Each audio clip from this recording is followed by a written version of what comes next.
and have a good discussion in this session.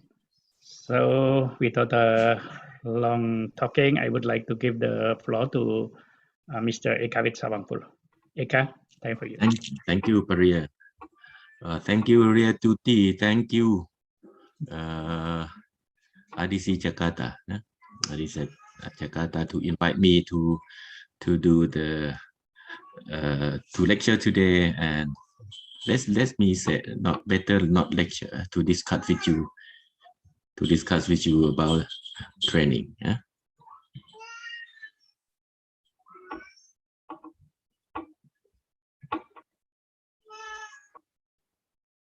Okay. My topic for today is the fundamental of running. Before we start to talk about fundamental of running, I want you to see one sentence from very good coach who work with Carl Lewis. What he say that if you want your athlete to run their fast, if you want your athlete to run their fastest, they have to run with the correct technique. And then what is correct has to be based on science. What is correct have to be based on science. This is from Tom Tales. Tom Tales he wrote the book, The Science of Speed and the Art of Sprint. Yeah, you can buy this book from internet. This is very good work. If you have the athletes who are very strong, very good power, very good speed, but the technique is not correct, they will never reach their highest performance. So I just want to remind you that if you want your athletes to run faster of themselves, you have to start to correct running technique and to work very well with the running technique of your athlete. This is just the word of Tom Tales. Okay, this is just the overview of the running events for today, especially for sprinting. You see, this is woman and this is male. The world record right now for women is 10:49, and the world record for men is 9.58 seconds. And the average speed of 9.58 is 10.44 meter per second. And for female, it's 9.53 meter per second. And you can see the overall picture of these. Yeah? You can cap the information from my presentation, and you can see the overall pictures, the overall picture of the speed. What is speed? Speed is distance times. So how fast you can move in meter per second. So the fastest man in the world, he can move 10.44 meter per second. This is his average speed. But if you look when he ran maximum speed, he has about 12.19 meter per second. Okay, this is the average speed. This is for male, 9.58 distance by distance times. Yeah, so you get a speed and the average speed of the 100 meters. This is the average speed of the world record for the 200 meters, 400 meters, 10,000 meters. 10,000 meters for male right now, it's 6.37 meter per second. This is just overview of the running events in the world right now. And in the running events, we have to kind of start or two type of the start. One is starting block, start from the starting block, and another one is stand start. Yeah. How many events you have to do starting block? 100 meters. Up to 100, 200, 400. 100, 200, 400. Yeah?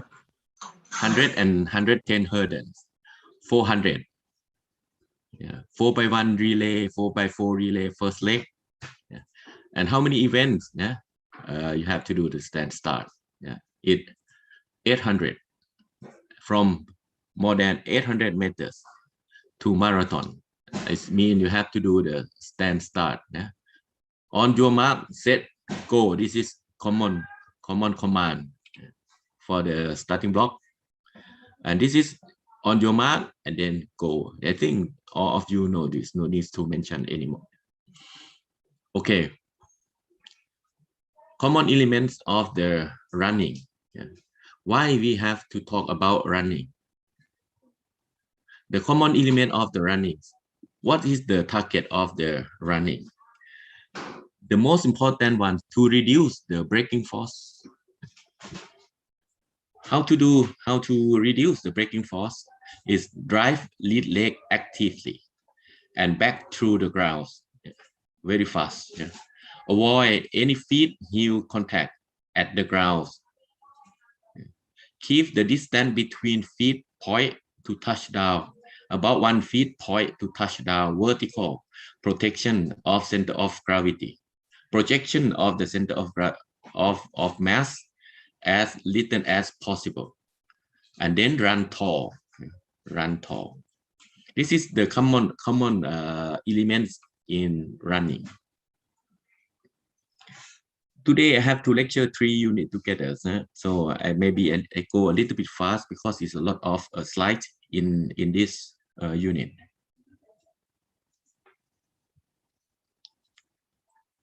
Then not only leg movement, you have to mention about arm movement, elbow 90 degree, yeah, and up and down and movement actively. Last but not least, ground contact time is short. Yeah, ground contact time is short. So how to make ground contact time is short? We discuss with the next slide.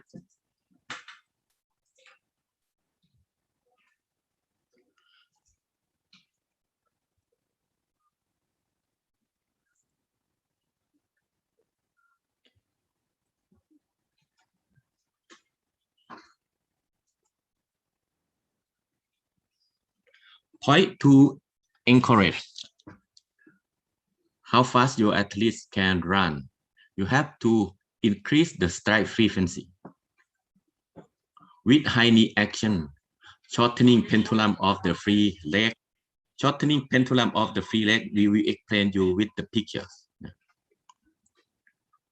Increase stride length, working on full extension of the support legs. Then we have something to discuss. In the past, we try to do the full extension of the support leg, but nowadays the support leg is almost full extension. We will not do the full extension anymore. I will explain to you later why we not do full extension of the support leg, especially the knee joint.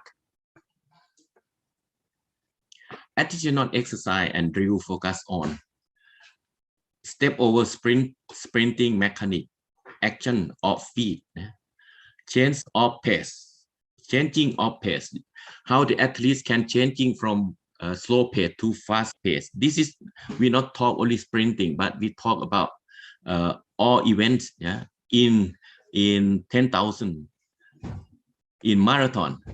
When somebody try to catch up you and you want to take away from them, so you have to increase your speed immediately. It means how fast you can change your pace.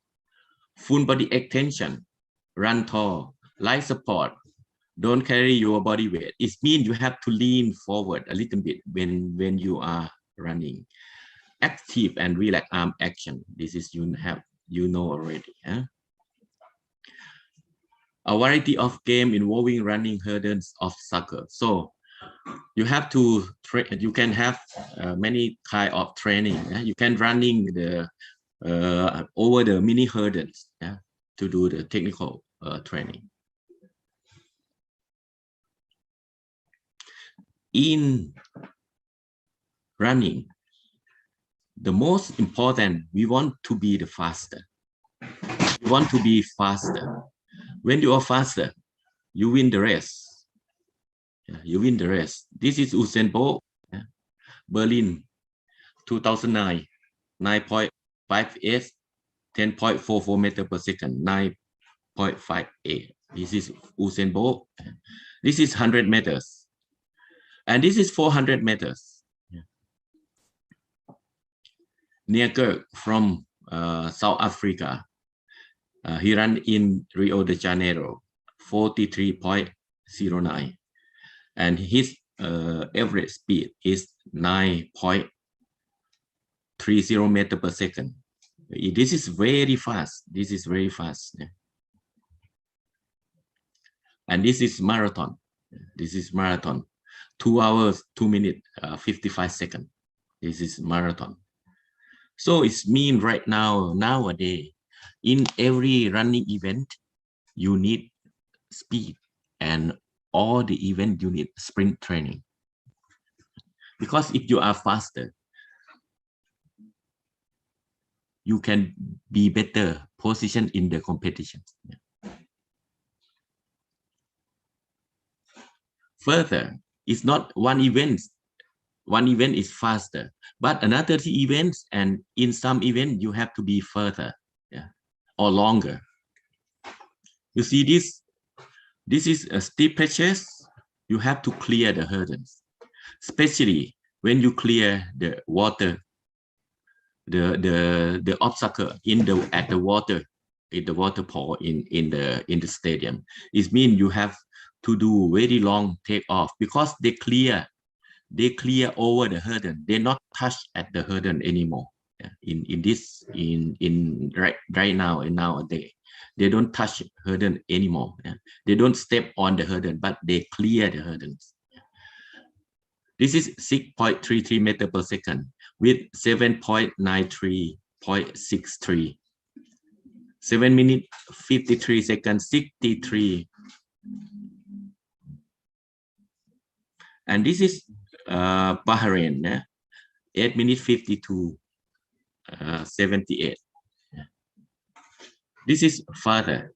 You have to clear the hurdles. So you have to be good long jumpers, not only good sprinter. Why we say further? Because the water jumps, the water jump is 3.66 meters, and this is the distance before the jump, and they have to clear from here over the water jumps. It means it's more than 5 meters, more than 5 meters, 5 to 6 meters, and they clear the hurdles. So that's why they must be faster, and also they must be further.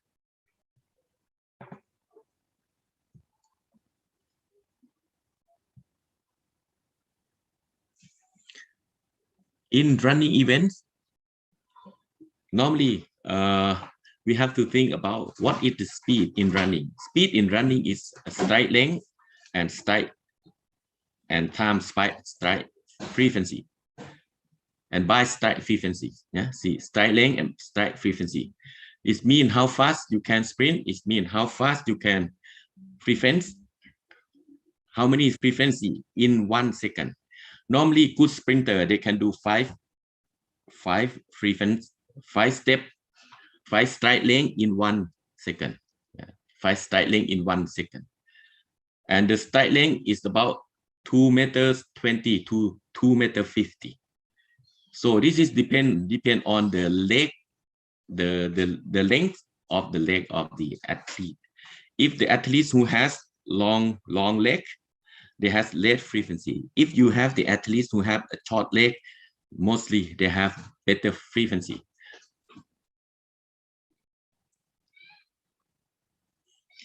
Something you have to be concerned about the stride length. If the stride length you must have a very good stride length and appropriate stride length, not shorter stride length or longer stride length, or we can say this is too long stride length or overstride. Yeah. So you have to be optimal stride length. Why? Because in the optimal stride length you have save energy. You can save the energy. Yeah, energy cost here. Too long stride length, you spend a lot of energy. Shorter stride length, you spend more energy. Appropriate stride length, spend less energy.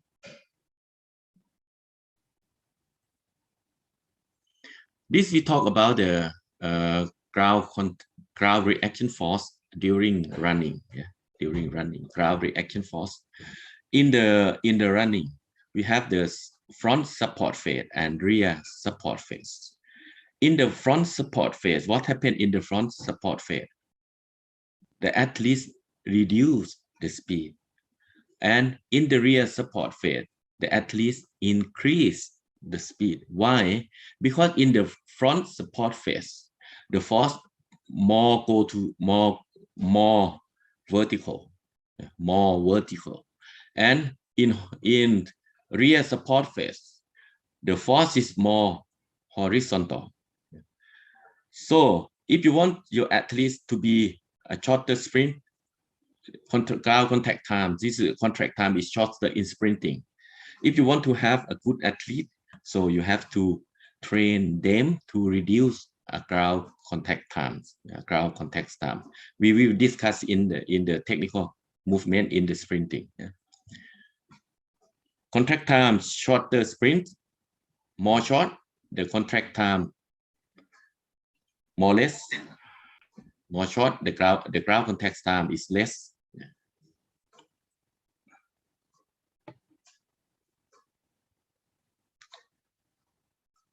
In the front support, the athletes do the deceleration is the braking force. This is the braking force. If you do here is can see this is more this is overstride. This is overstride. Here, how to do in the technical movement, you have to do the pulling action or grab back action to reduce the braking force. The distance between point of touchdown. This is the center of gravity, and this is the gravity line. Here is about 1 foot length. This is from this picture is deemed too much or too long stride length. Yeah, too long stride length, and then what happened here? You create a lot of braking force. Yeah, create.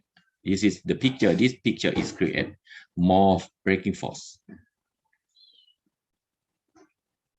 And this is vertical projection. This is more vertical projection.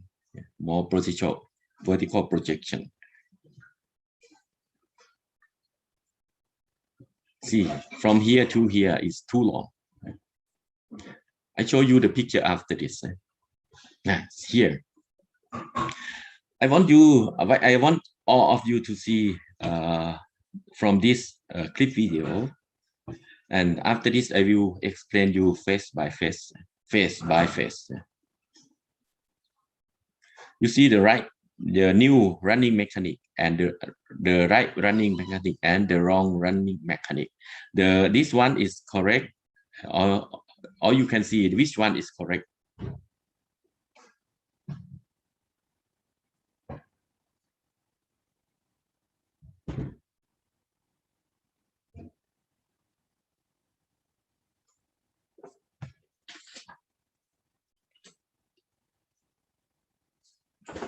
Want to see one more?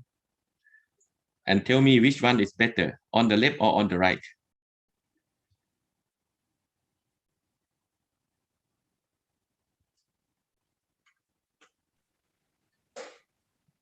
Left. On the left. Thank you. This is from Bhutan. Left, yeah. Yeah, from Bhutan. This is from Brunei. The same guy. Left running. Left running. Left, yeah? From the left. Yeah. From the left. Yes. Okay. Yes. One more time. See, and then I can explain you the wording of Tom Taylor's. Yeah. The sentence of Tom Taylor's, who run fast, is mean you have to run with the correct technique.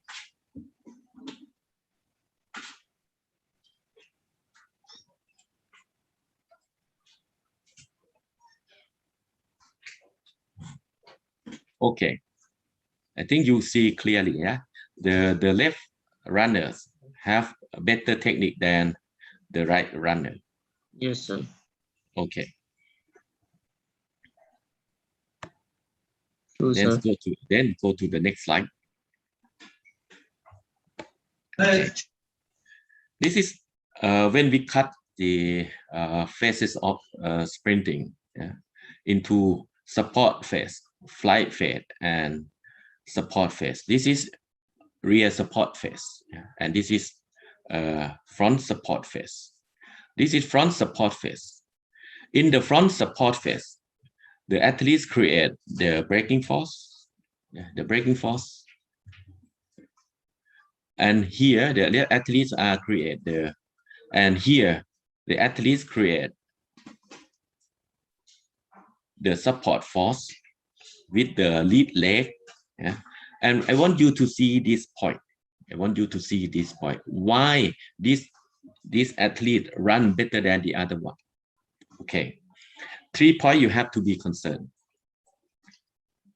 Yeah, 3 points you have to be concerned. First one, you see the lower leg and the heel is parallel to the ground, but here not parallel to the ground. This is the new running mechanism. I will explain you why we have to do this one, this, and why this one is better than this one. Because the sports scientists, they found that when you bend the knee, like here, when you bend the knee like here, the muscle group to do the hip flexion, it means you have to right the knee up, you have to right the knee up.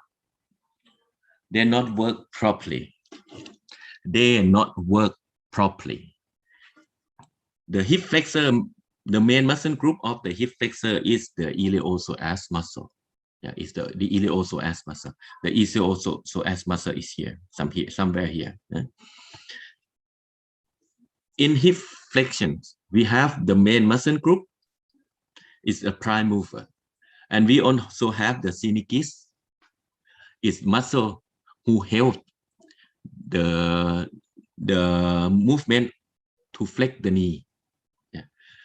And then if you bend too much knee here, the synechius of the hip flexor will work not proper. It means they have dynamic insufficiency. What is the muscle group? Mostly they are at the side. Yeah, it means the tensor fascia latae, the rectus femoris, the adductor, and the sartorius. 4 muscle group are not work properly. Dynamic insufficiency. What happened? What happened to this? It means the athletes will have slow frequency because the hip cannot flex very fast. That's why the new sprinter right now, the height of the heel is parallel to the ground. Yeah, the lower legs is parallel to the ground when the foot is touched down. Okay, when the foot is touched down. And on another hand, another point, when the foot is touched down, full touched down completely, what happened here? You see, not more than 1 foot length. They not do over stride, and they not run too long stride length to maintain the stride frequency. So they not do too long stride length. And then when the foot is full touched to the ground, both side, left side and the right side are the same alignment. Here, see, the left side and here you see the right side are the same alignment. This is very important, especially with the sprinter. If you are 400 runners, or if you are 800, 1005, maybe you can use this kind of technique. But right now, for sprinter, they use this running mechanic. Okay, come back and see one more time. You can see one more time, and you can see clearly. Sorry.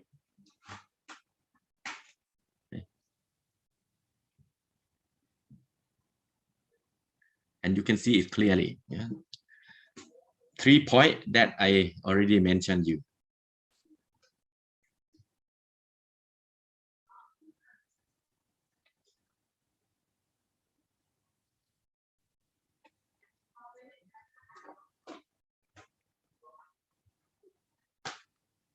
Cha.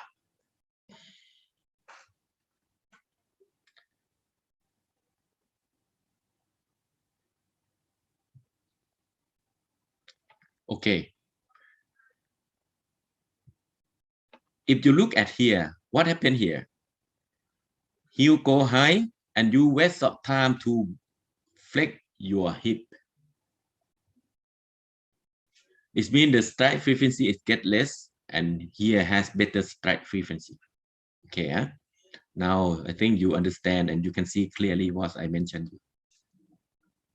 This is new sprinting mechanic. This is you already learned in IWF level 1. I don't want to mention too much detail. Here, this is the flight phase. This is the flight phase. Here you see here knee bend. This is the own technique, and here knee is not bent. Here knee bend just here. But here one point you have to be concerned in sprint technique or running technique: toe up before landing. Toe up before landing. Toe up, you make your ankle stiff, and the calf and the Achilles tendon are full extended. When they are full extended, when they touch to the ground, they can work immediately and bounce forward. If here and the toe is point down, it means here it's not stiff. It's not stiff. It cannot bounce, and you will waste of time on the ground contact time. When the foot touch to the ground, it's so spend too much time. If you are a good athlete, here still do dorsiflexion. See, most of the athletes will do the plantar flexion. Here, he still do dorsiflex. You look at this picture. This picture already. Okay, next slide.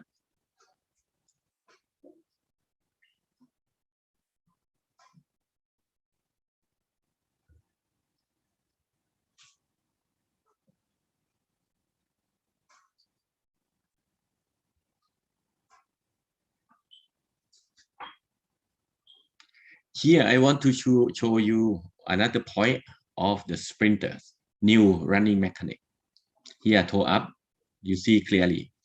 And one thing you have to be concerned, mostly in the book, especially in their own technique of sprinting, they want you to be full extension, hip extension, knee extension, and then ankle full extension. All the legs are full extension. But new technique right now, the knee joint are not full extension. We can say almost full extensions. Here you can see full extension. Why here better than here? Because when your knee do full extensions, the movement at that moment are stopped for a while.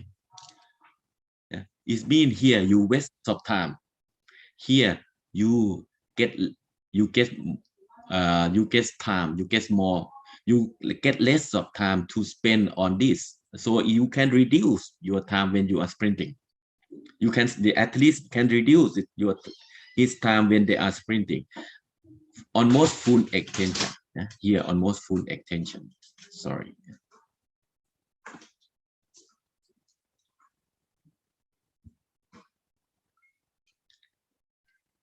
Even you are the sprinters, you are the mid and long distance, or your athletes are the marathon runners. One thing you have to train them is the Mr. Pavia already mentioned this word, yeah?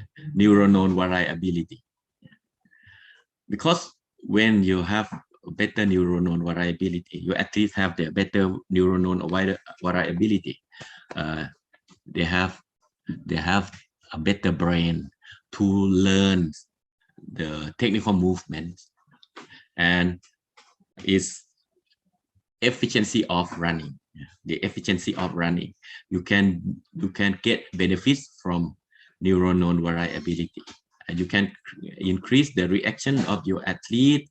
You have to do the acceleration. You have to do the maximum speed in the. This is start, this is the acceleration, this is the maximum speed and the speed maintenance.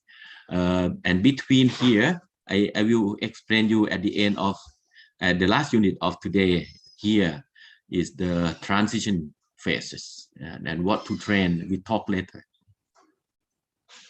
And here already mentions ability to change velocity and technique training. Yeah, this is 5-pace run. You run 30 meters, slow pace, and to continue 30 meters to a next 30 meters, and you can change pace immediately. This is 5-pace run, and do this 5 times. From you run 150 meters, 30 meters, 30 meters, 30 meters, 30 meters, 30 meters. First pace, slow, medium pace, fast pace, very fast pace. So, but the thing is, how fast you can change pace. How fast you can change pace. This is ability to change velocity. Technical training. Active pawing. I already mentioned you in the air, the toe, you have to do the toe up. When do the toe up, the Achilles tendon are full extension, is ready to do the contraction, So the foot is touched to the ground with less of time on the ground.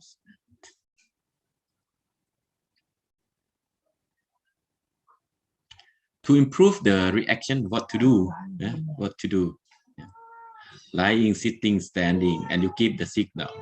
Optic, acoustic, optic, acoustic, tactile, tactile. To increase the frequency, to increase the frequency, you have to be back to the running mechanic.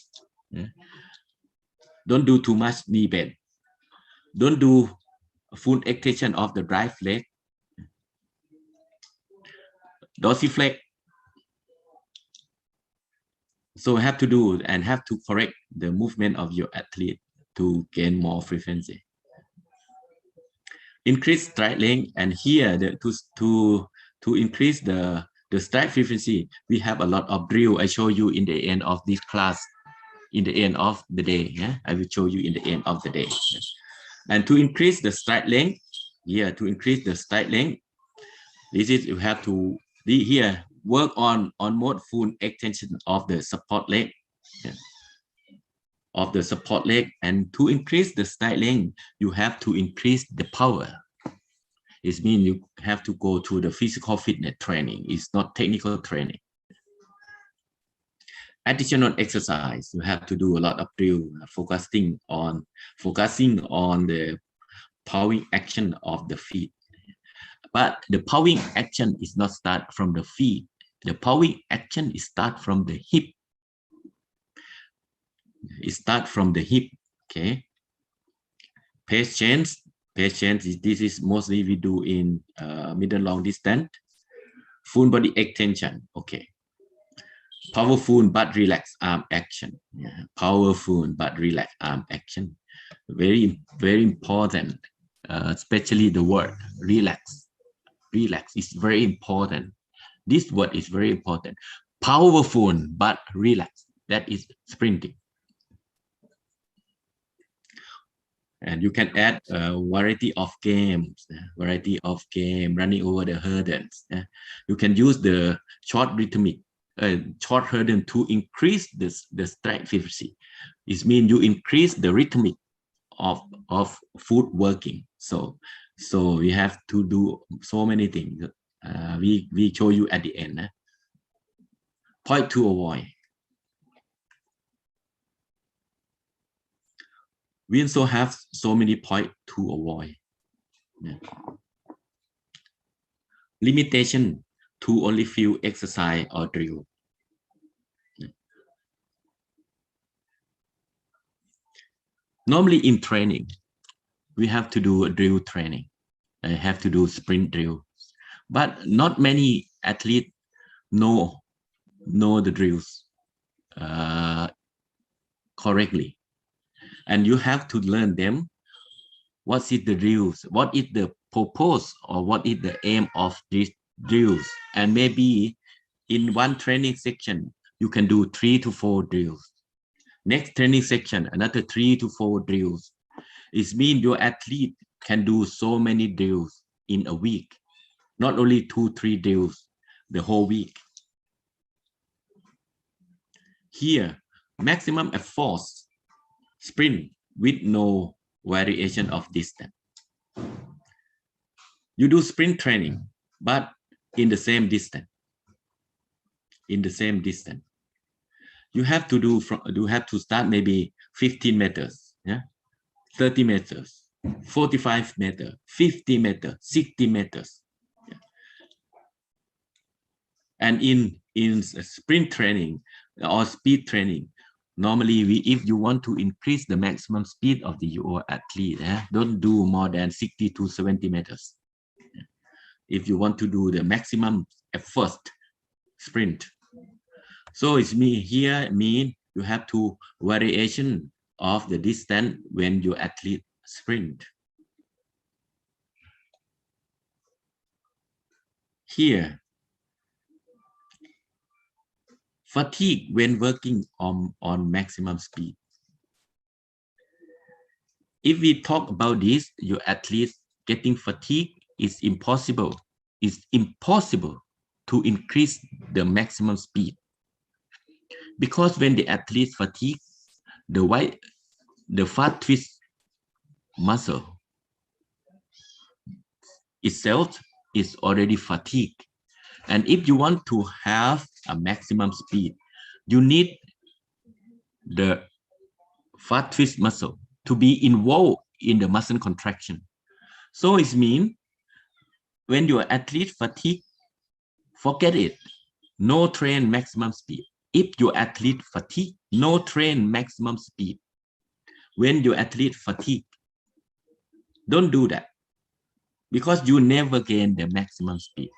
That is the belief, and the belief in your brain, in the coach brain, and the truth in the body of the athlete are different. The coach believes that when you are fatigued and you do maximum speed, oh, you are very good. But the body of the athlete cannot do that.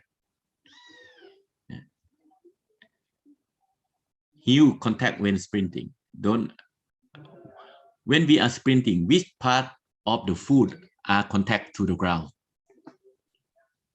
Is the question.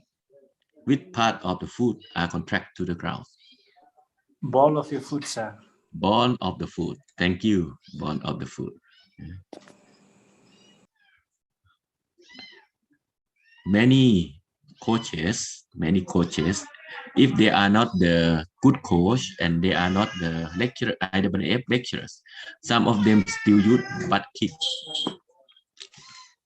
Some of them still use butt kick. You know butt kick drills. Butt kick drill is useless if you want to be good sprinters. As I already mentioned you, and I will remind you after this, okay? Overstriding. Why overstriding? Don't do overstriding. Don't do too long stride. When you do overstriding, you reduce the frequency of the athlete. To reduce the frequency is more effect to your speed than to reduce the stride length. It means if you want to have a good sprinters, you must work on the stride frequency as much as the stride frequency at optimal stride length. Listen to me. As much as stride frequency at the optimal stride length. Okay, I will be back a little bit.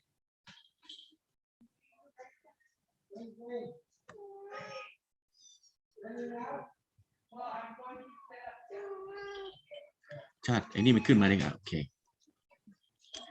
Here, we back to here again. I want you to see this picture again. This clip video again.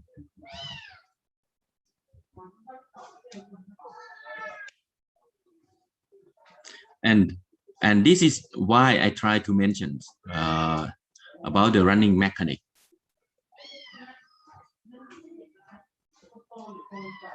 Toe up, bond of full ground contact. Knee bend at the parallel, and the lower leg are parallel to the ground. Yeah. So you must be concerned about this. As a coach, you can make a clip video with your telephone and you can show to your athlete what is correct technique and what is the wrong running mechanic and what is the athletes can be changed. Another one, why this athlete has more frequency? Because he not do full extended of the knee joint. Here, the athlete will have less frequency because he do full extended of the knee joint. And here, toe up, and here, toe down. Have a look, huh? Okay.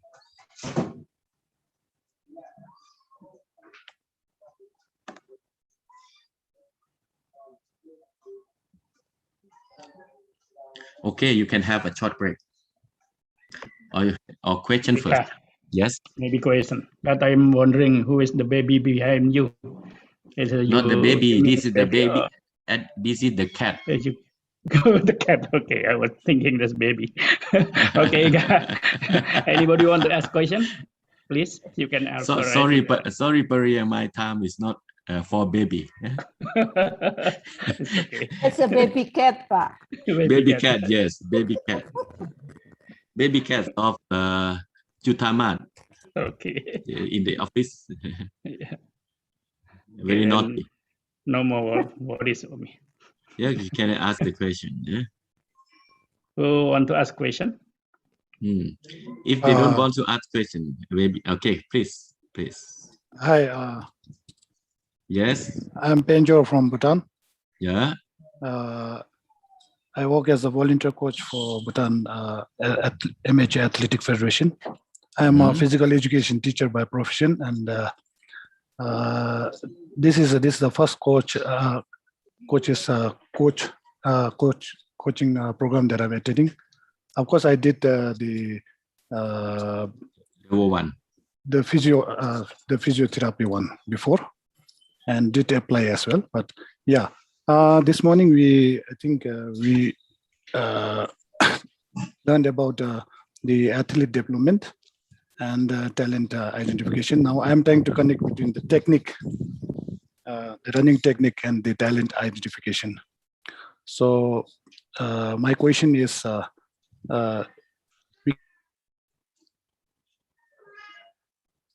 Hello. in Hello. identifying talents in children.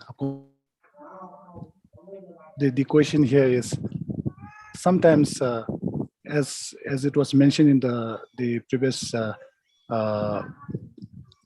presentation in the morning session, that children develop talent later, right? So sometimes it takes for the young people to develop talent later. So what is the connection between the running technique and the talent identification in young people? Oh, this is very good. Yeah, it's very good question. You are PE teacher. Me too. Yes. Thank you. I'm the PE teacher. Talent identification will predict the future of the athlete, but mostly the prediction is sometimes it's not clear. Yeah. Normally in Thailand we use prophet. You know prophet. Prophet is somebody who tell you what is the future of you.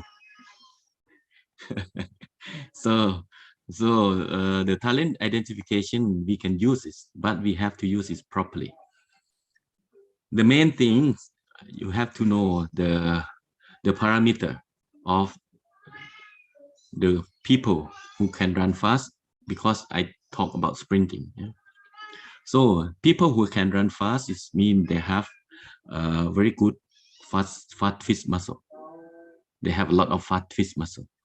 So to do that, you can test from standing long jump, as the Mr. Pavia show you this morning. The people who can do more distance in the standing long jumps mean they have good fast twist fiber. Or you can ask them to do 30-meter sprint, and then you can see how fast he can run. Or in the PE class, and you make a game, a sprint game, and then one boy can run very fast, very good frequencies, and that you can relate that from the identification to select a good sprinters. Yeah, to select a good sprinter. On another hand, the talent identification, we not select only sprinters, we select throwers. Yeah? A thrower who run fast, a big guy who run fast, a big guy who can jump far, a big guy who can throw the medicine ball very, very far, and that can be good throwers. Okay.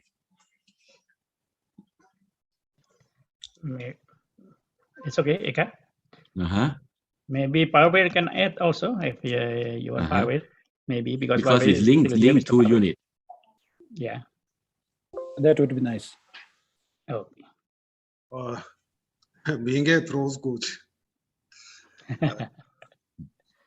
So Mr. Ekavit has explained very well about the sprinting technique fundamentals. So question is to correlate with the talent identification. So he already rightly explained about this aspect. And of course, talent identification is mostly we get the raw material, like raw stuff, raw athlete. So with these training aspects, we teach them the latest technique and coordination, and we will develop the ability. So this is related with the talent development or talent management. So we have the talent, but as the coach should have the latest knowledge, sound knowledge, scientific based knowledge to develop that talent, to manage that talent. Thank you. Thank you, Bawir. So I think Paria, sorry. Yes. Paria, I think if we link between the technical training to the development phase, that is better. Yes. Yeah, that is better to the development phase, because Yes. when they are young, we do the neuronal variability, Yes. and then they are get into the proper training phase. Yeah, because when they are young, it's very good to train sprinting, but you increase the neuron muscular or the CNS. Yeah, but when they are getting older, yeah, you can increase the speed of them by the power training or strength training. So Yes. the younger age, you do more in the running mechanic, neuromuscular, and neuronal variability, and then they are grow up, and you can increase the forces, the maximum forces they can apply in running. It means you have to do the power. So when you can do a good power in the right movement, they can be good sprinter. You rightly said, Eka, because that is the time when motor program is established, and you have to set the right motor program, right motor program. Okay, thank you. Penjo, I think it's clear for the answer from Mr. Ekawit and also Mr. Pawir.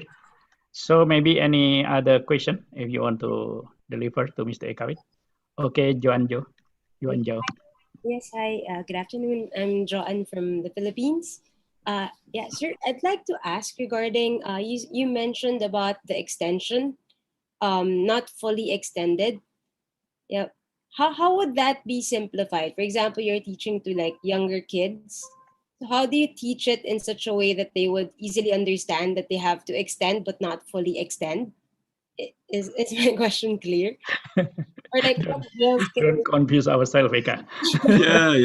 It's very difficult. for them to understand it simpler?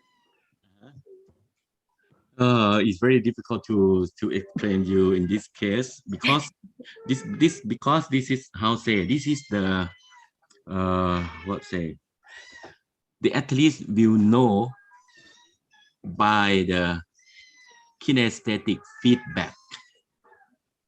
Kinesthetic feedback. Normally, the athlete will know the range of the motion of the joint, range of motion of the joint by kinesthetic feedback, because this is the real leg you cannot see. When you're sprinting, you can see your leg, but you have to feel the leg.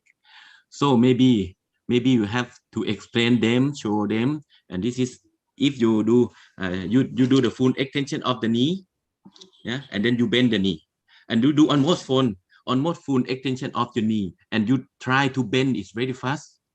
Which one more fast? See my shoulder here. See my elbow here. So I do full extension, and I do here and do here. This is very slow. I do almost full extension. See, I can move my elbow very fast. This is maybe you can show you a sheet like this. Okay, thank you. Okay, thank you. This is a new running mechanic, and we have a wrong training idea for many years. The athletes must do full extension of the hip, knee, and ankle joint. This I learned from Mr. Lawrence Seagrave. Yeah, actually we avoid to have the 0 point, right? So if we come to the 0 point, that means the velocity 0 is very low. So that means we have to be always in the moving. So I think this is the idea that Mr. Ekawit say about the full extended. That means not so full, but always in a dynamic situation. Okay, thank you very much for the question, John Joe. And I think we have enough for this session. We have still 5 minutes to break, and Mr. Eka will come to the next session in 2 o'clock. So we have 5-minute break. Please take the coffee or tea for you. Thank you very much, Eka. Thank you, Priya. Maria, he only can do it practically. He cannot show it online. I know. Even you didn't show your face. Eka, one point is coming in my mind because I have listened to your lecture. So if we compare the new mechanism of technique sprinting with the old one where full extension and high knee action, so I think I just a point coming to mind. that the now the relatively the frequency will be more and stride length will be less. Is it possible? Yes, The yes, new correct. mechanism. Yes, So, correct. Right. I was just this. But you gain more speed. Sorry. Yeah, and the tendency now is more frequency than the more stride frequency than the stride length. The new running mechanic. You can see the new sprinters nowadays. Yeah. But the real situation will be if we analyze the data of sprinters who are using new mechanism, and we will be comparing with the old mechanism, because still there are some athletes who are running, many athletes running at international level with the old mechanism, because it is very hard to change the what you just said, that at later stage it is very difficult to change the running technique. Very difficult to change the motor programs. Oh, yes. Yes, correct.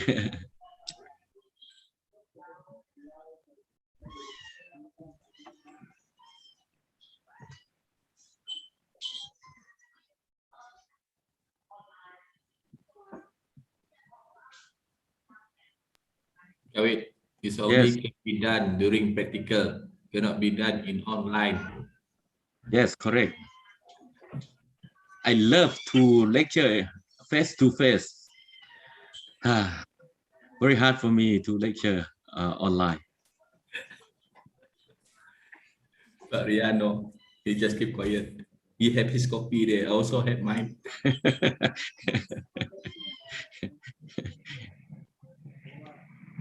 Something you cannot do online.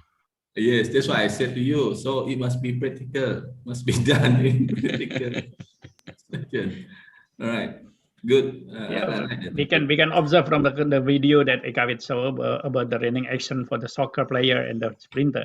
I think some full extended, but it's not that point that this very full. It's just showing little bit full, but it's not exactly your example. So that's why it's always on moving.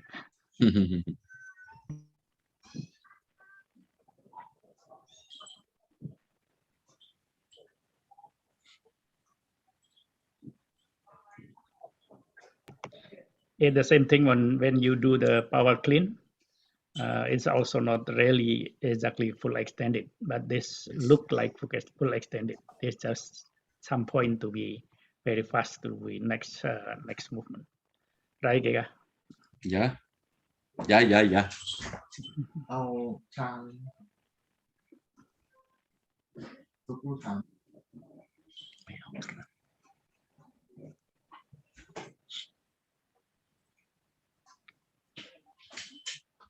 Okay, Kevin, 1 minute to go. Okay.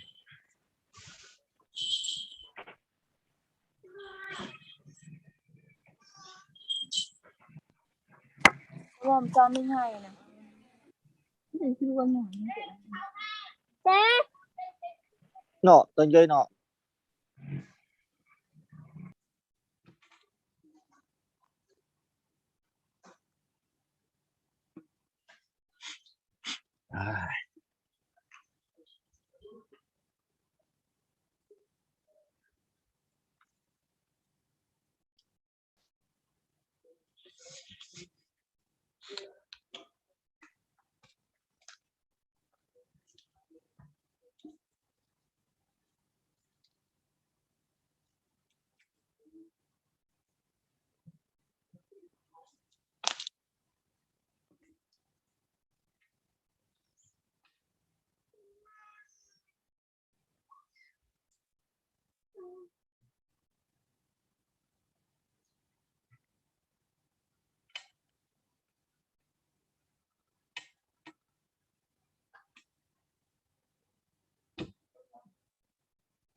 Okay, Paria, can I start? Sure, please. It's your time.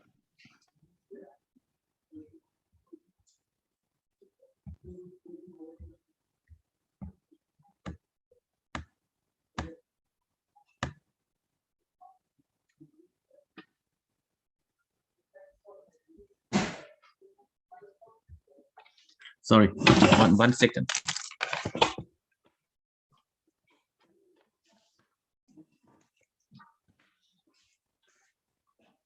Wow. เข้าแคสตีไม่ได้เลยเป็นอาหารคุณหลงครับผมเดี๋ยวปิดใหม่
Okay, in this unit, we will discuss about the speed training.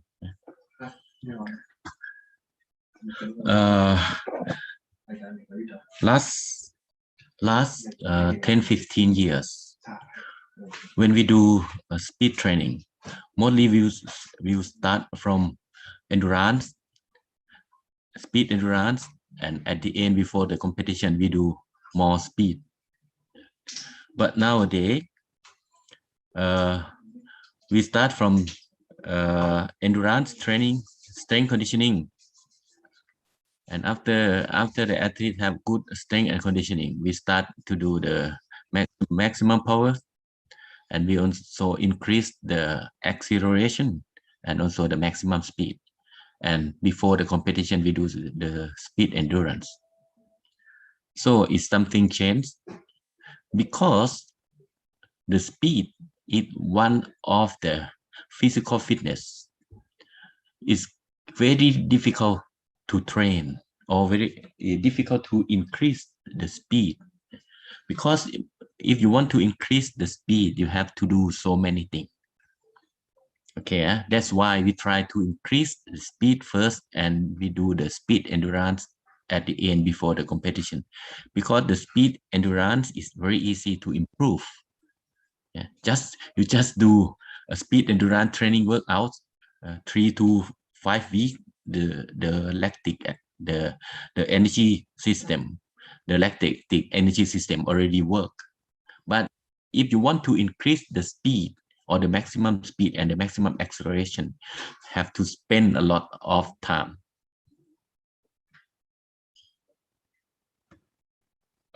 Okay, this is all the biomotor ability, or the biomotor ability. And today I want to mention you only speed training. Speed, maximum strength, endurance. If you see here clearly, here is the explosive strength, and here is the speed endurance. You need explosive strength, and you also need the speed endurance, and you also need the maximum speed in the competition. But on another hand, another events, maybe they need more endurance, and another events like a throwers, they need more maximum strength. This is the biomotor ability. Today, I will mention you for outline, for contents. What is speed and how many type of speed? Why speed is so important, and how to do the speed training? How to do a speed training?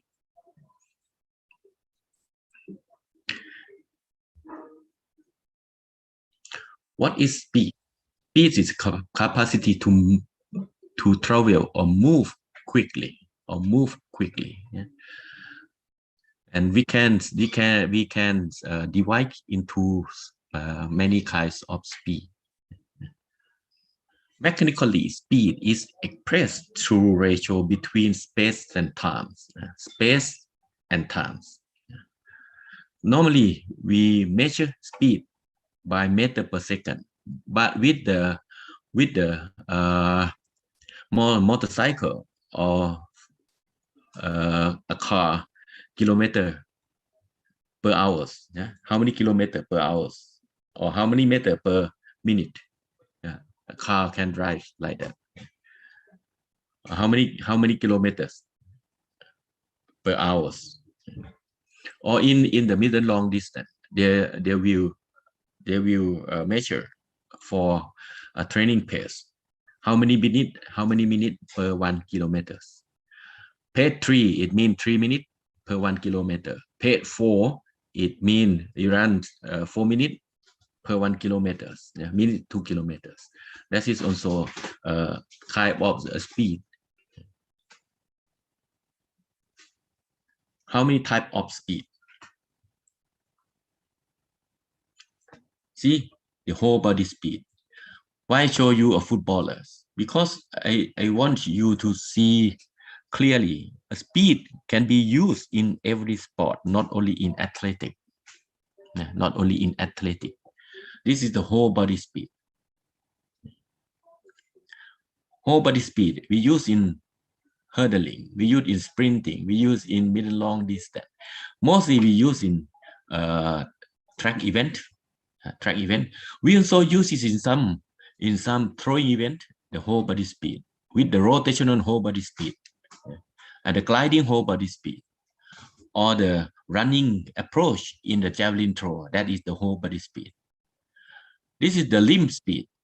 The limb speed, how fast the limb can move, how fast your arm can move in discus throw. Even in sprinting, how fast your leg can move when the athlete sprint. Reaction time, how fast the neuromuscular can receive the information and respond to the movement. This is the reaction time, how fast. Acceleration, how fast you can change speed from slow to fast. Quickness, yeah, this is one kind of speed, but you can use so many variety of direction of the movement. It means quickness, and it's not only movement, but it's very fast of the decision making. It means the brain of the athlete must be very fast to receive the information and suddenly make a decision making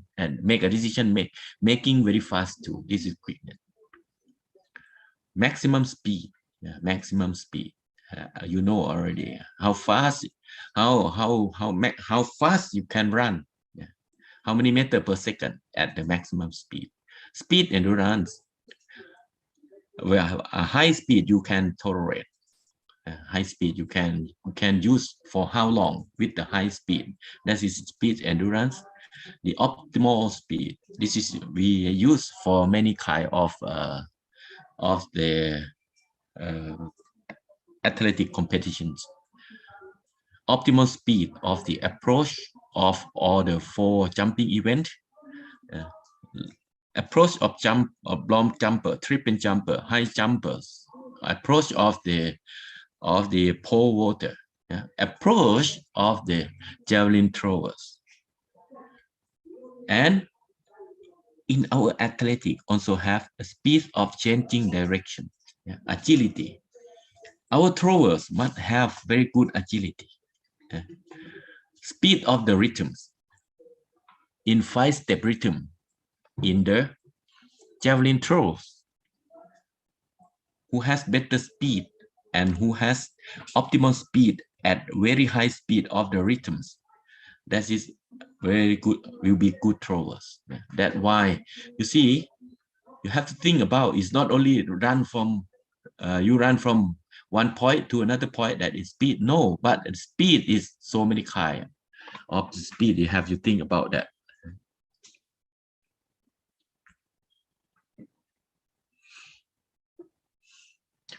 Why speed is important?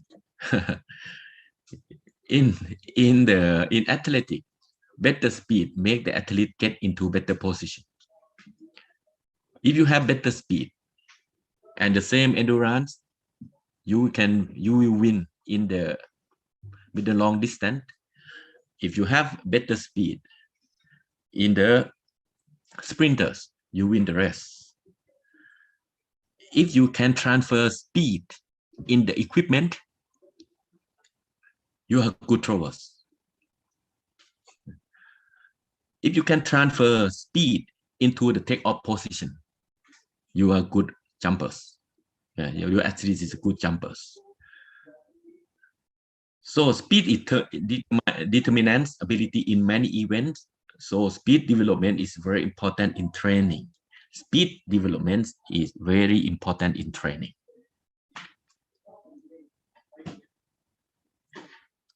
Okay, here we are. Why I said to you, speed is very difficult to improve, because you have to do so many things. You have to do so many things. To increase speed or to get into new maximum speed, you have to work on so many things. First one, correct technique. To correct the technique, you have to do a lot of coordination drills, and the athletes have to do a lot of sprint drills in training, coordination. You say, and my athlete is a marathon runner. Why we have to do sprint drills? Because at the end of the competition, two competitors are the same. And then to get into the finish line first, who has better speed, that one is win. So coordination is also very important in medium and long distance right now and nowadays. So here I already mentioned with the sentence of Tom Taylor. Yeah, you still remember what he said? What Tom Taylor say? If you want your athlete to run their fastest, they have to run with the correct technique. What correct technique had to be based on science? Have to be based on science. Here in the middle, you want to improve the acceleration, the speed and agility, or the reaction. So you have to do coordination workout and have to correct the movement or running mechanic of your athlete. Here is the power. Here is the power. Here you have to run fast, you need a power. To start fast, you need a maximum power. But to have a maximum power or to have a very good powers, you need the foundation, or you need a maximum strength baseline. You also need a maximum strength baseline. Yeah.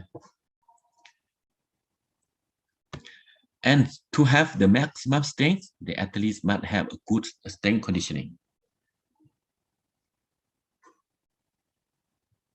Yeah, the athletes must have a good strength conditioning.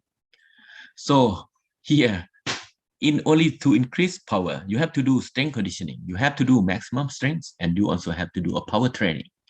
Yeah. That's why I said the speed improvement have to do so many things, and you have to spend many times to do this. Here, come back to here. You need to do balance training, and you have to do a stability training. You have to link all the muscle together. You have to link all the muscle together. Here, if you want to have a good coordination, it means you must have a good stability. If you have a good coordination, you must have a good balance. If you want to have a good balance, you must have a strength and conditioning. So many things are here. Yeah? And last but not least, you must have the athletes who have a good flexibility. The athletes who run fast must have flexible. They are flexible. Not only flexible, not only flexibility, you not only stretching, you have to do mobility or mobilization training. Mobilization training. You can do a hurdle walk. You can walk over the hurdles to mobilize the hip joints, walk forward, walk backward. Why? We have to do the mobilization of the hip joint. You have to do the hip swing frontward, sideward. That the mobilization of the joint and the flexibility of the muscle. So many things you have to be concerned. We have to be concerned in speed development. Here, you have to do a lot of coordination. Coordination, variety of movement, neuronal variability, neuronal variability, and not let your athlete do only athletic. Let them play football, play volleyball, play basketball, play wrestling, do gymnastics, do a game. Variety of movements will store the movement database in the brain. And a lot of movement database in the brain will improve the coordination. Better coordination is better running mechanic.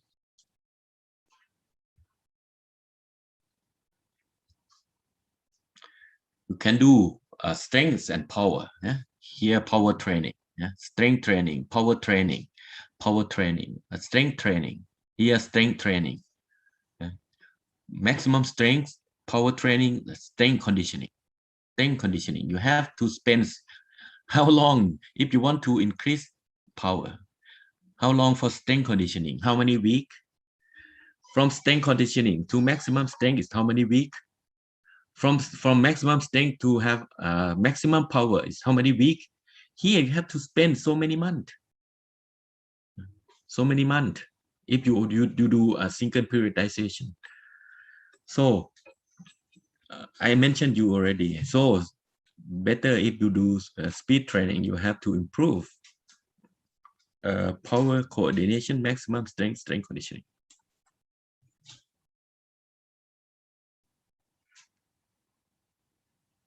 Balance and stability. Yeah, you have to train the balance and stability. And here is very good proprioceptive training. Yeah? Neuromuscular training and proprioceptive training, especially at the ankle joint. At the ankle joint. And here is the balance. The balance is the neuromuscular. Here the balance, here also the stability. Here also some exercise for the strength and conditioning. You can use so many equipments to do the balance and stability. Here also stability with the unbalanced ball. Unbalanced ball. Last but not least, you have to do mobility. Here, mobility, shoulder mobility. Here is the shoulder mobility. The javelin throwers, they need a mobility of the shoulders. Why the thrower have shoulder problem? Why the shoulder have the elbow problem? Because of lack of shoulder ability and wrong throwing mechanic and wrong throwing technique or wrong throwing technique.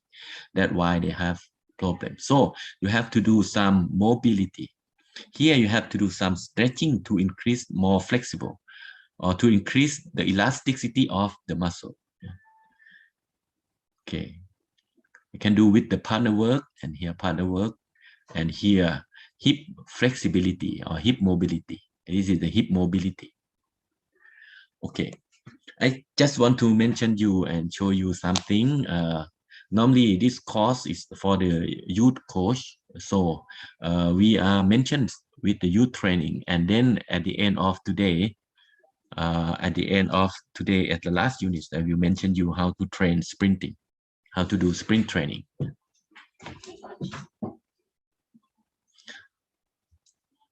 Here is many parameters, many things you have to do to increase speed, acceleration, and agility. That I mentioned you, we have to increase the acceleration. If you want to have a good acceleration, you must have a good power in a good movement. It means you have here. If you want a good movement, you must have a good, must have a good flexibility of the muscle and good mobility of the joint. And in the movement, you must balance and stability. So many things to do. Okay, now we talk about the whole body speed.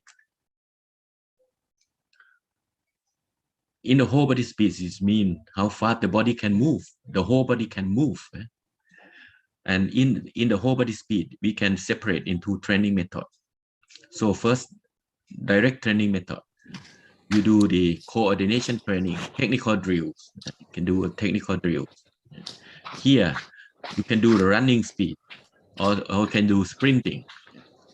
On another hand, you can do the indirect training method. You do strength development. Why do strength development? We want to increase the stride length. We want to increase the stride length. Okay, this is the whole body speed.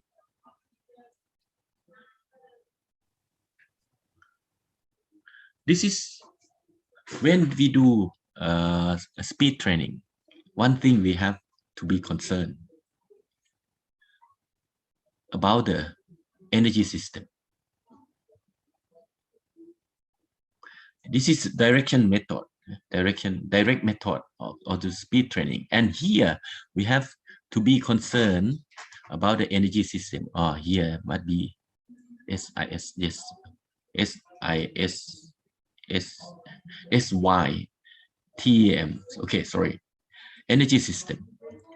If you want to increase the acceleration, the energy system who work in the acceleration predominantly is the anaerobic lactic energy system. So here we do only 4, 5, 6 seconds. And the intensity is maximum movement. This is acceleration and maximum speed, 5 to 6 seconds maximum.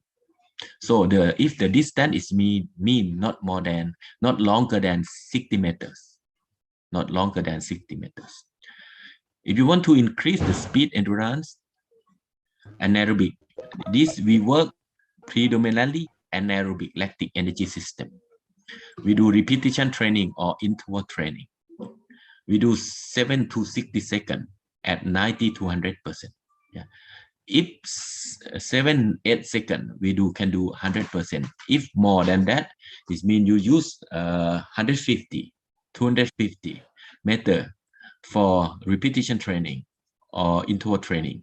Maybe you can use only 90% of the intensity. Optimal speed, anaerobic lactic, the training you can use repetitions, optimal and rhythmic. Here, optimal and also must have a good rhythms. Yeah?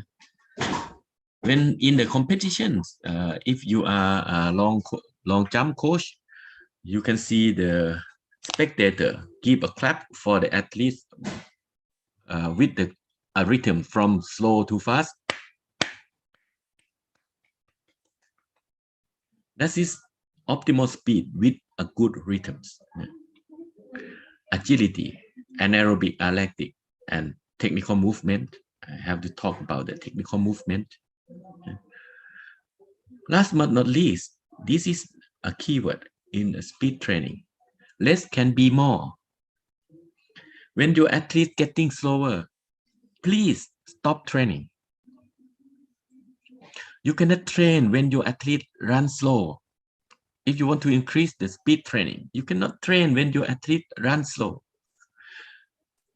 Okay, less can be more. Indirect method, you can do in the weight training room, or you can do strength training. You can do power training, utilization, resistant run. Utilization is mean you combine between power training. You can buy between weight training and jumping and that means you do the complex training, or you can do resistance run. Here method plyometric. This is the plyometric training.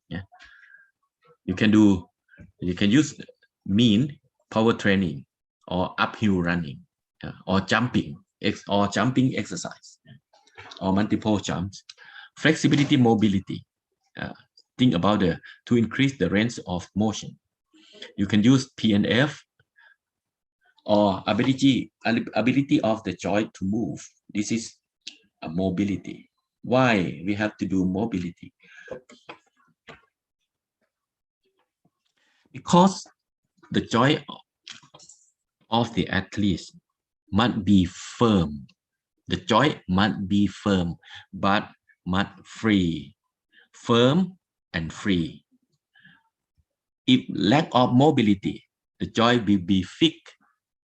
Then the joint fixed, it will lead to endurance, and it will affect to the technical performance of the athlete. So the mobility of the joint is very important in the athletic training.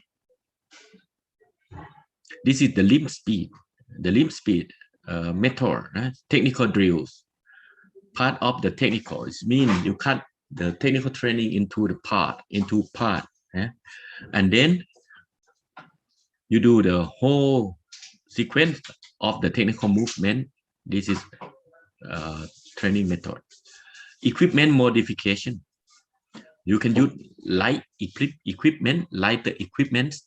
You can use the heavier equipment, or you can buy both light and heavy in the same training day, in the same training section. Light, maybe you start from heavy to light, maybe you start from light to heavy.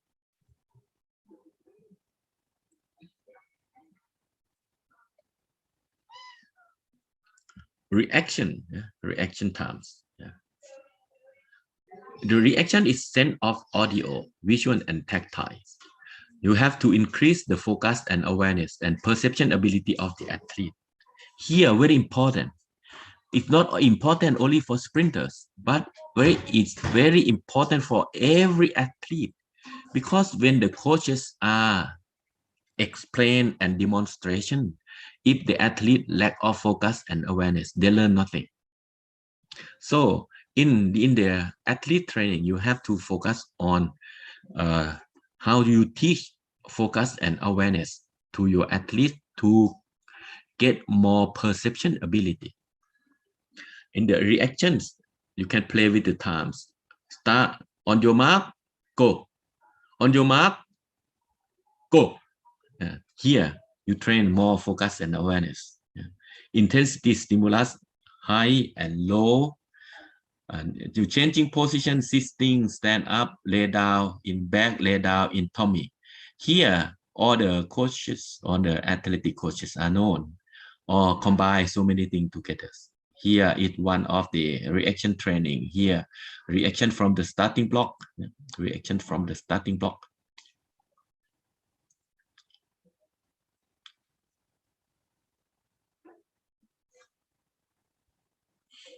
Speed of the variation sport. Speed according to the dynamic and the mechanic movement patterns. This is the movement pattern. Speed is the movement pattern. Speed of the throwers, speed of sprinters, speed of the hurdlers, speed of the jumpers, long jump and triple jump, long jump and high jump. They have different movement patterns, but they have to have a very good speed in that mechanic movement patterns. Specific speed is the combination between all speed above. This is speed of the rhythmic. This is the javelin throws. From the approach, this is a whole body speed. And this is still a whole body speed, but this is the speed of the rhythms.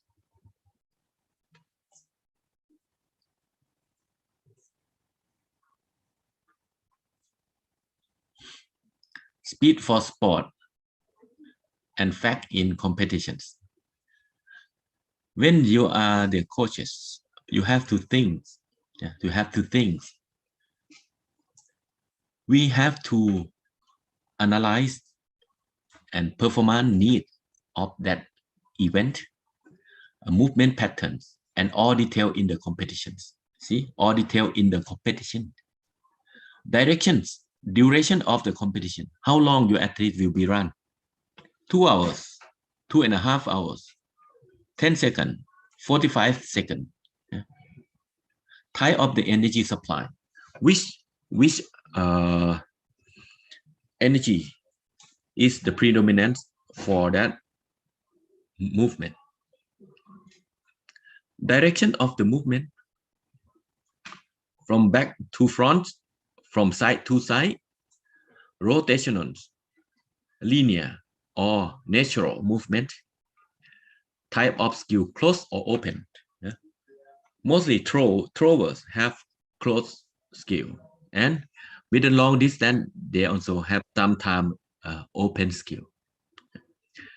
Technical and tactical. One thing we not forget the performance of the opponent. This is also important. Yeah?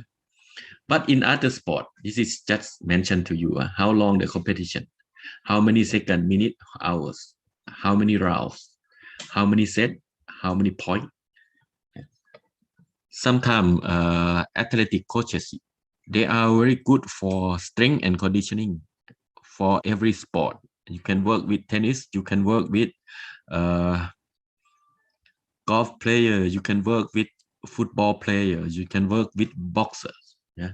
So not only use our knowledge in one sport, you can use your knowledge in many sports. Good point is earn more money. Energy system, energy, speed, training. Yeah? Which is the energy very important for speed?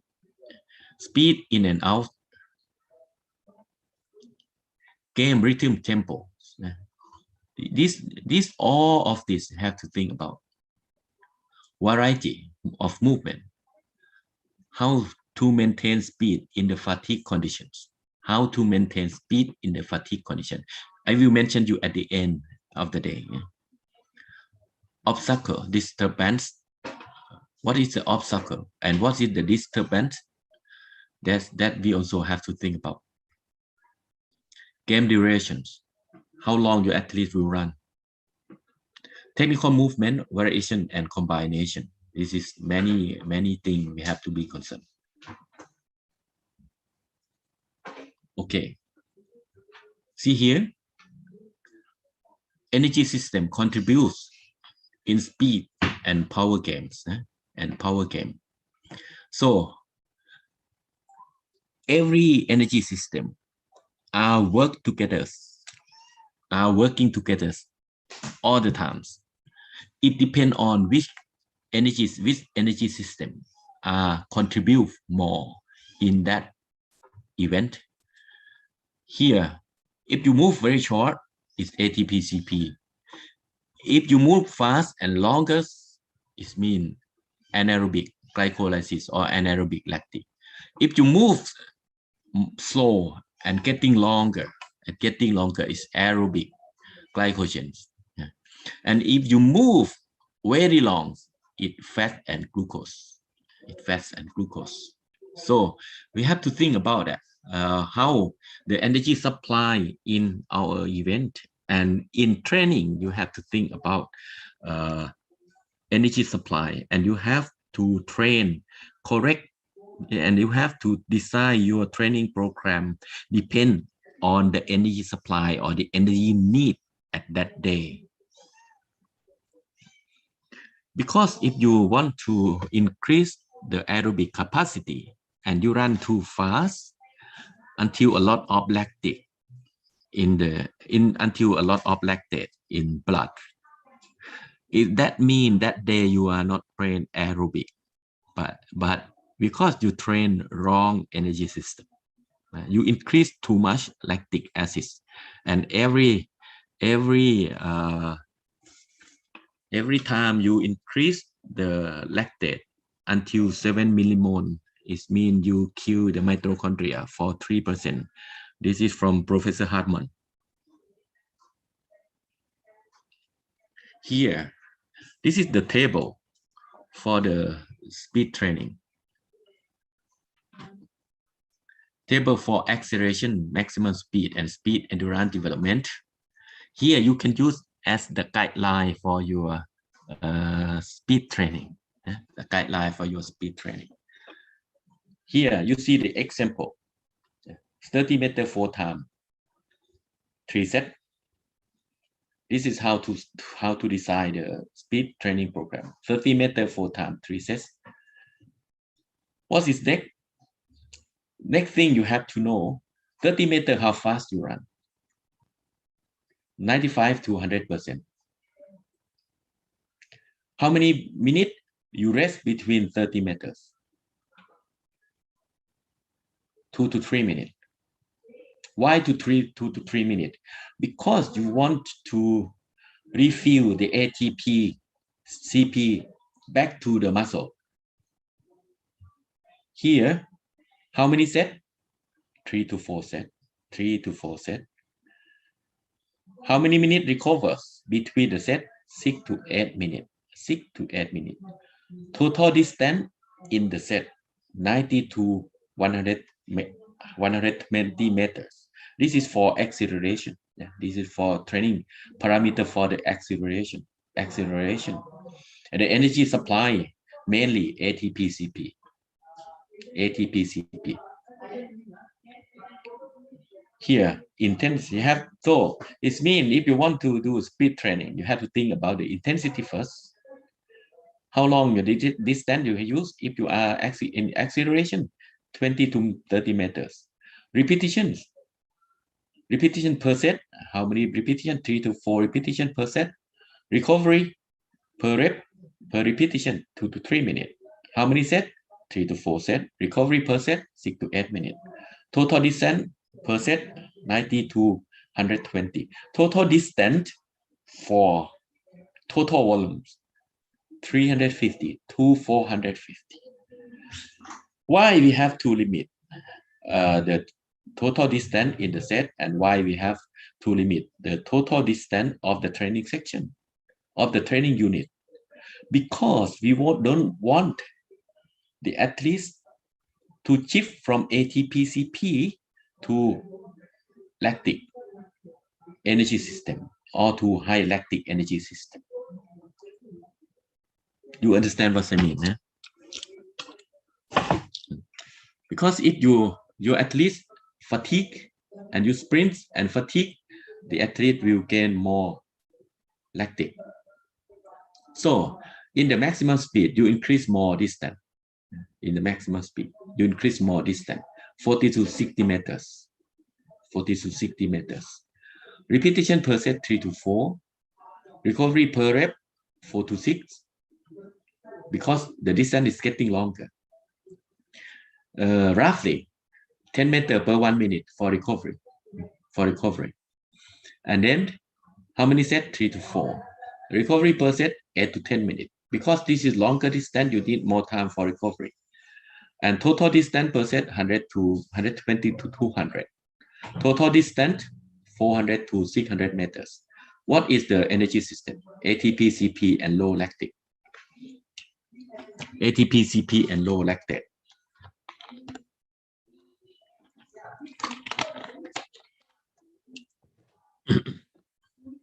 Okay, this is the example. 50 meter flying start, three times 3 sets. How many meters? 150. 3 sets, 450. Total volume is 450. Here, speed endurance. See, in the speed endurance, maybe you can work at only 90 to 95%. Distance 75 to 150, or maybe more,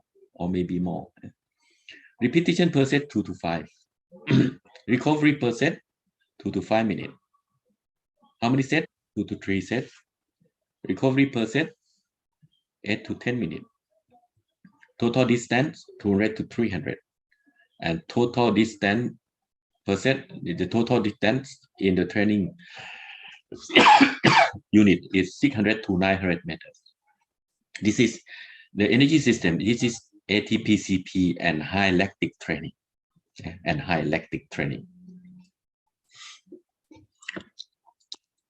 This is the table for the acceleration, maximum speed, and speed endurance development. This is, you can use it for your as a guideline for your training program.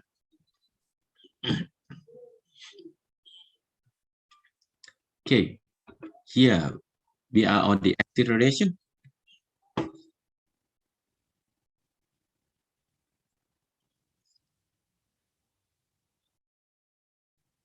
Coleman.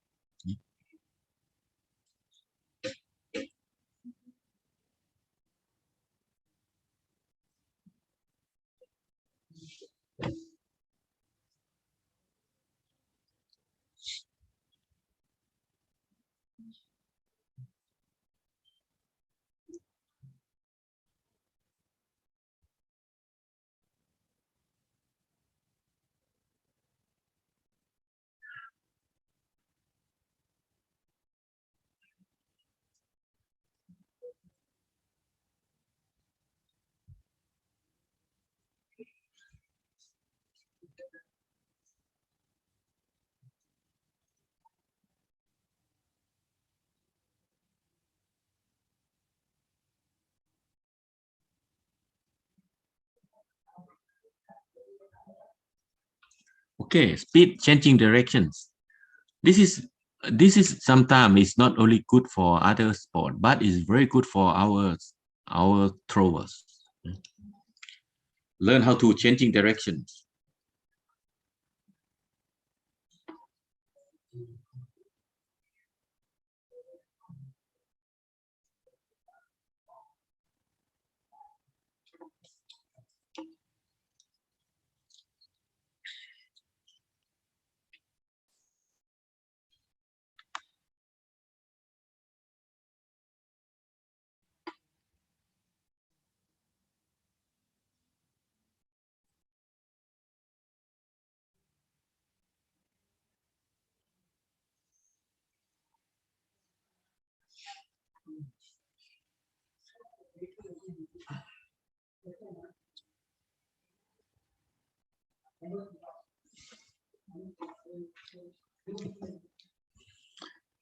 That's why I said to you, don't forget to train speed of the rhythms in athletics.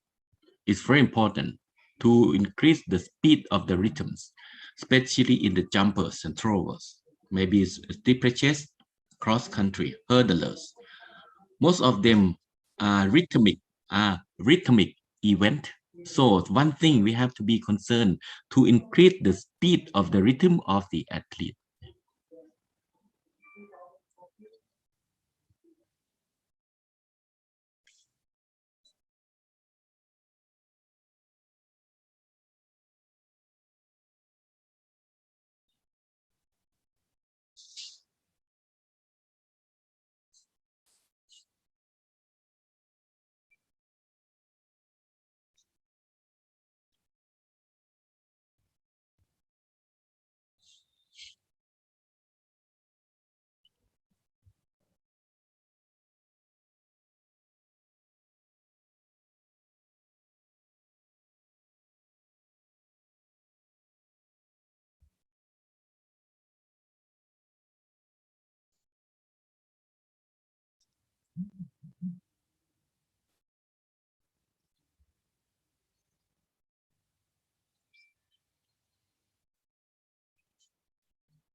گلدونه رو بلند کرد میشه گلدونه رو بلند کرد بریم گلفروشی کجا گلفروشی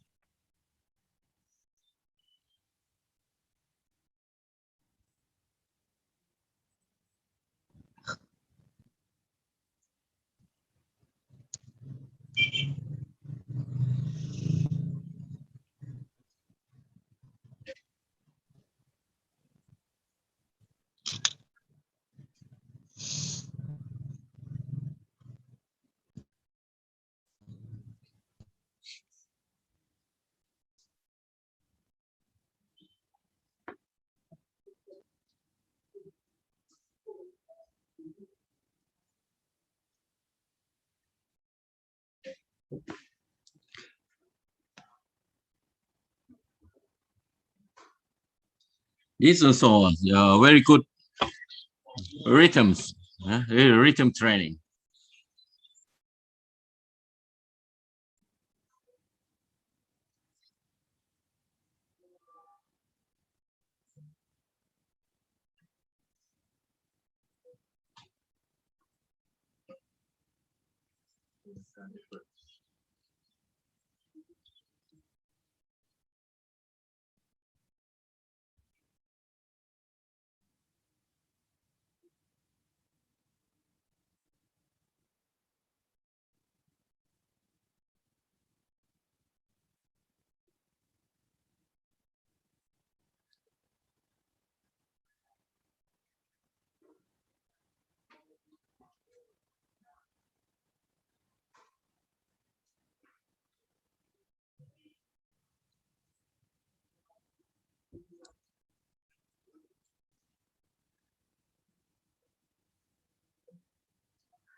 This is also another event for the rhythmic, rhythmic between the hurdles. Yeah? The foot rhythmic between the hurdles. This is very important to increase the speed of the hurdlers. So the hurdler must train hurdle rhythmic, especially when you do this sprinting rhythmic between the hurdles. This is very important. Seeing better than listening.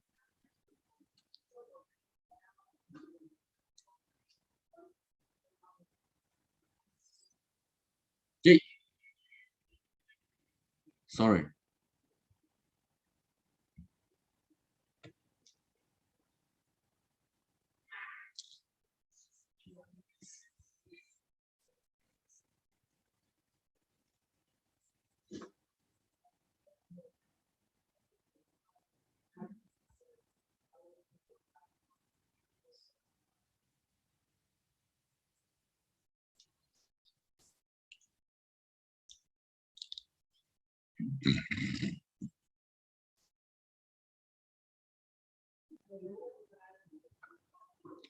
Another, sorry, this is when we do the athlete training or sprinter training for the reactions. Don't only do in the track, don't only do on the track. Maybe you can do in the basketball. And this is one of a good example to train the concentration, to train the decision making, to train the perception ability, to train the focus awareness, and to train the responsiveness of the athlete. This is very good training idea. So not only see training from athletic, you can do or you can see the training example from many kind of sport, and you can learn a lot. You will learn a lot.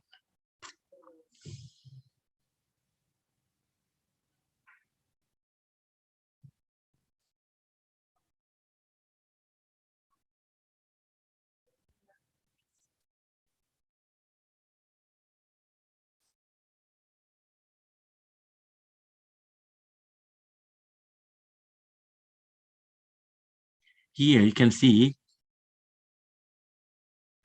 sorry. Here you can see the basketball in the East, the disturbance or the interruptions. The interruptions. So some in the competition, may your competitors or your components interrupt you in the starting block. So you must have the ability to able to control.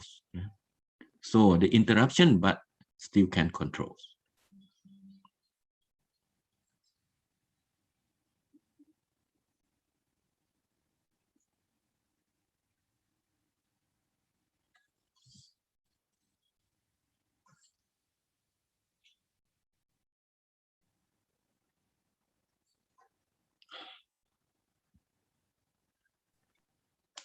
Okay, thank you very much. Thank you very much for your attention. Yeah? Everybody attention and keep quiet all the time. Okay, now it's time for questions. Question. Yes, time for questions.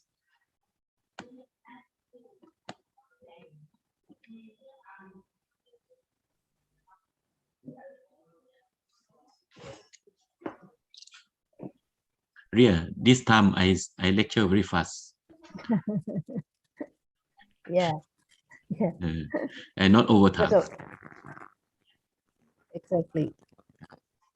Okay, any question, Ricky?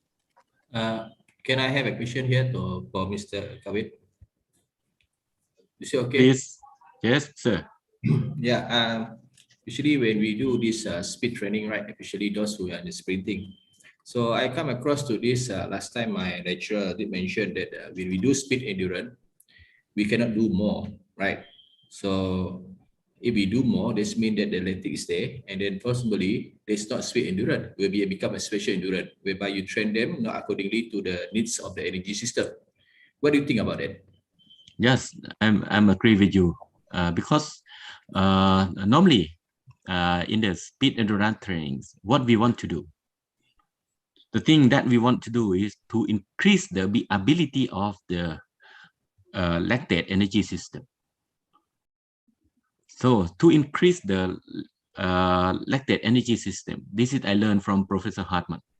Yeah, he said that only 2-3 times of training sections you can increase the ability of the energy system of the anaerobic lactic energy system. So we no need to do too much. Why? Because if you do too much lactate training, it's what happened in the muscle cells. It interrupts our muscle cells. It interrupts to the muscle tissues. It interrupts to the mitochondria. If you do too much lactate training, it means you try to reduce your aerobic capacity. Nowadays, we know that 400 runners, they need a lot of aerobic energy supply in running. And our main idea is, 400 is lactic event. So we train a lot of lactic. And what happened?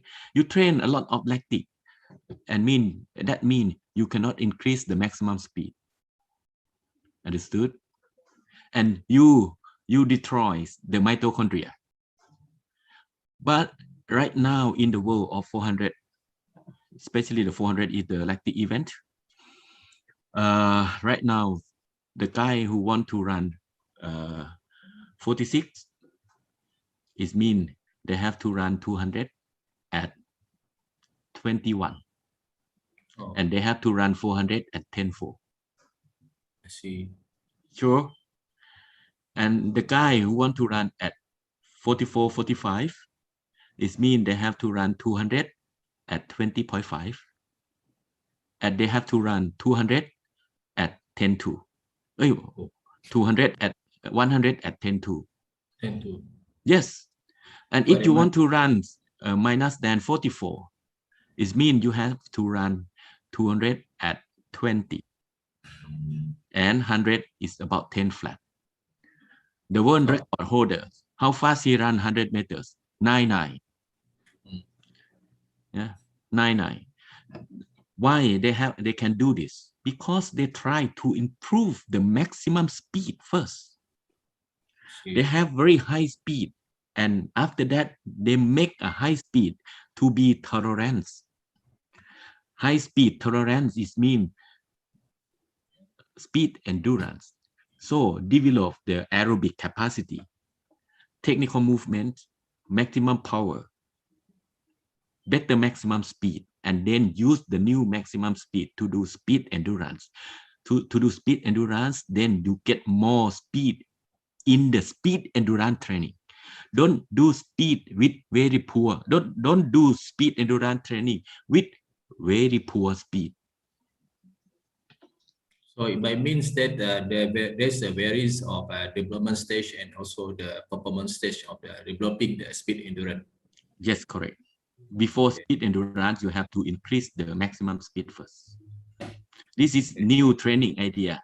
The scientist is Professor Schmidt Fleischer. The sprint coach who apply and I work with him for 1 year is Lawrence Seagrave. And Mr. Kunter already mentioned this many years ago in his lecturings. I still remember the day when Lawrence Seagrave mentioned it during the time we have our level 2, right? It's regarding about this run. So take note of that. Thank you very much for the answer. Okay. Thank you, brother. Thank you for your question. Very good question, but very high level. I think, Kavit. Yes. Pira here. I think I just want to add on to the slide that Parveer showed earlier. Remember, at the early stage of development, speed and endurance is part of it. Speed endurance is never developed at a very young age. Yes. You need to keep it very late once the athlete achieve a certain level of maturity. Once the speed is developed, endurance capacity is there, then you start playing with the interaction between these two elements, which will go in very much in line with what Pak just said. Yeah, thank you, Vira. Ballhead, very smart.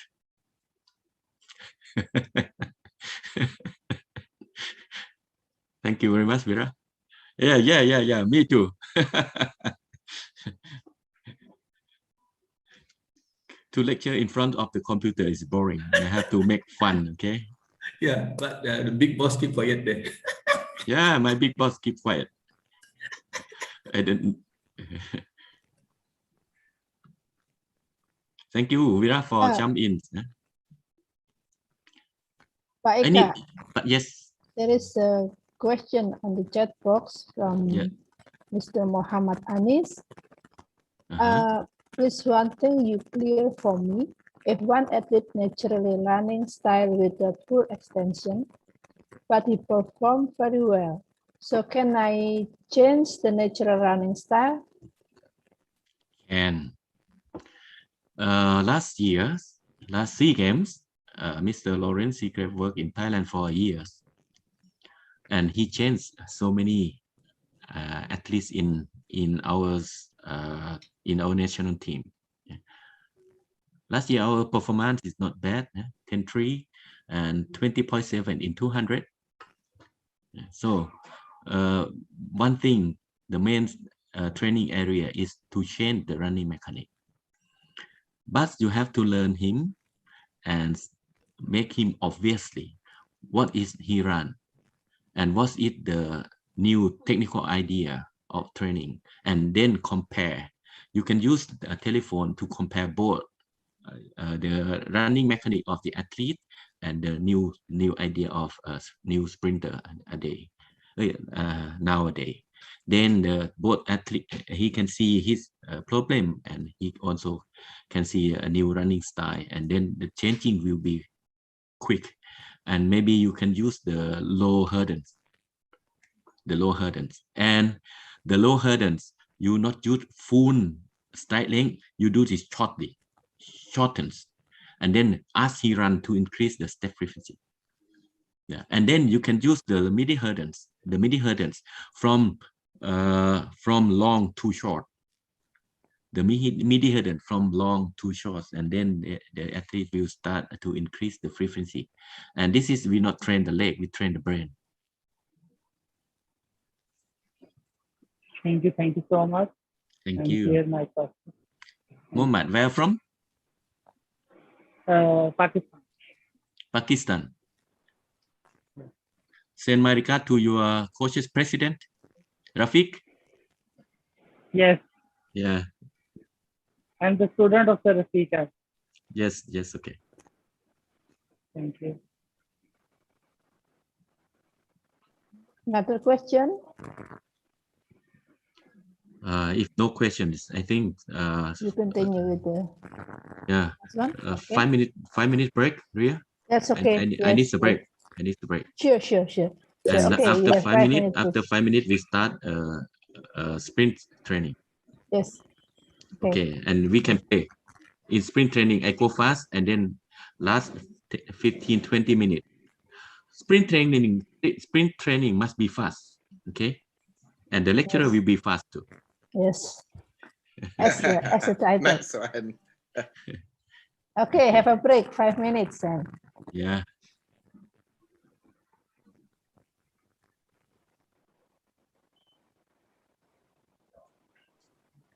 But Mr. Kavit, your slide Yes.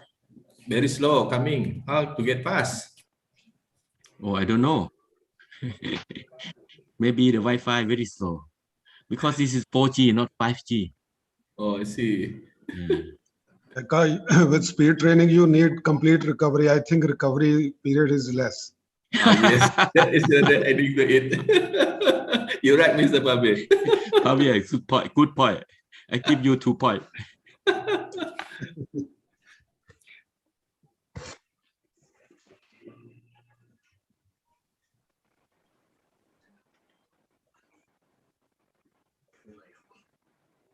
Obstacle ครับ disturbance อุปสรรคอะไรที่เป็นอุปสรรคในการฝึกตัว disturbance ก็คือตัวรบกวนขณะที่เองจะโดดคนแม่งรบกวนทำให้เราเสียโฟกัส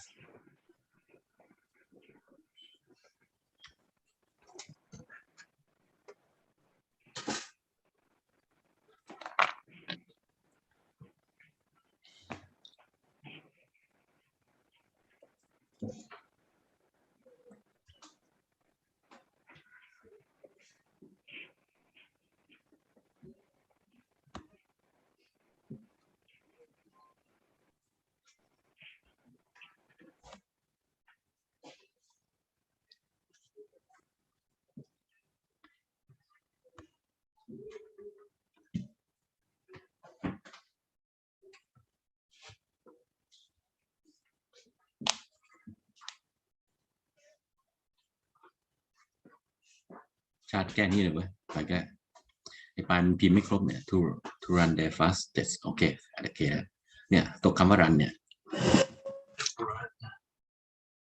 ไปแก้อีกหน้าต้องได้ไหมแก้ตรงนี้ได้ไหมไม่ได้มันต้องออกไว้ ปิดก่อน ใช่ครับมันต้องออกไว้นี่ปกติเลยครับตรงหน้าปกติมัน นี่ไง ใช่ครับนี่ใช้ได้ to run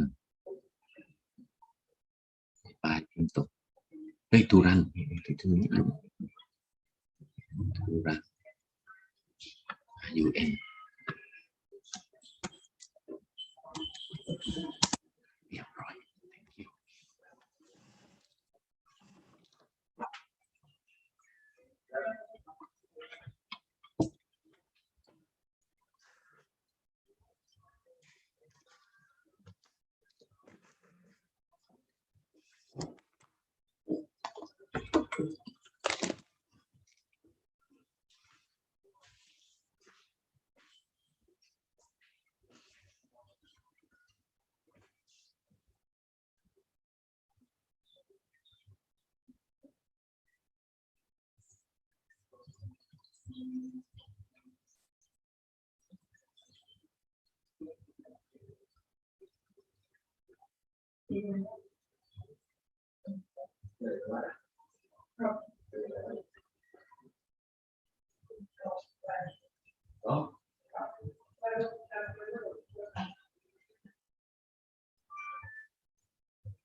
side of speeding the other of sprinting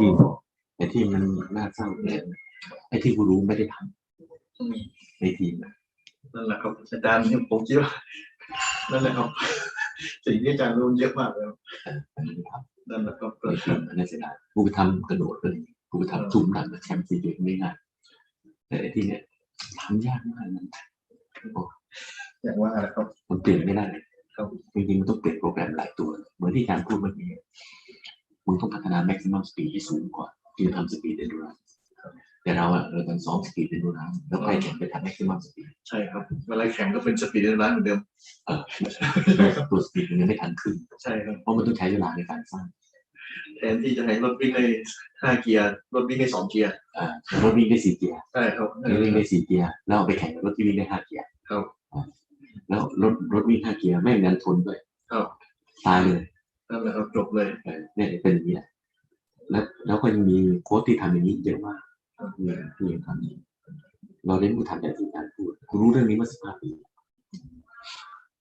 มาเรียนโค้ชของสหพันธ์ติดตามนักวิชาการกีฬาอ่านหนังสือว่าเห็นแต่ว่าเวลาได้คอมเมนต์จากต่างจังหวัดมาเวลาบอกลงเขารู้สึกดีมากเลยครับอาจารย์ที่ลงอาจารย์แล้วเขาไปเปลี่ยนเขาไปทำเป็นใช่เขาดีใช่ไหมล่ะแล้วทีมก็แข็งขึ้นทีมก็เร็วขึ้นแข็งขึ้นแสดงว่าพอเด็กมาถึงก็ต้องมาแต่เราเองเรายังทำย้อนกลับไปเมื่อ30 ปีใช่ครับ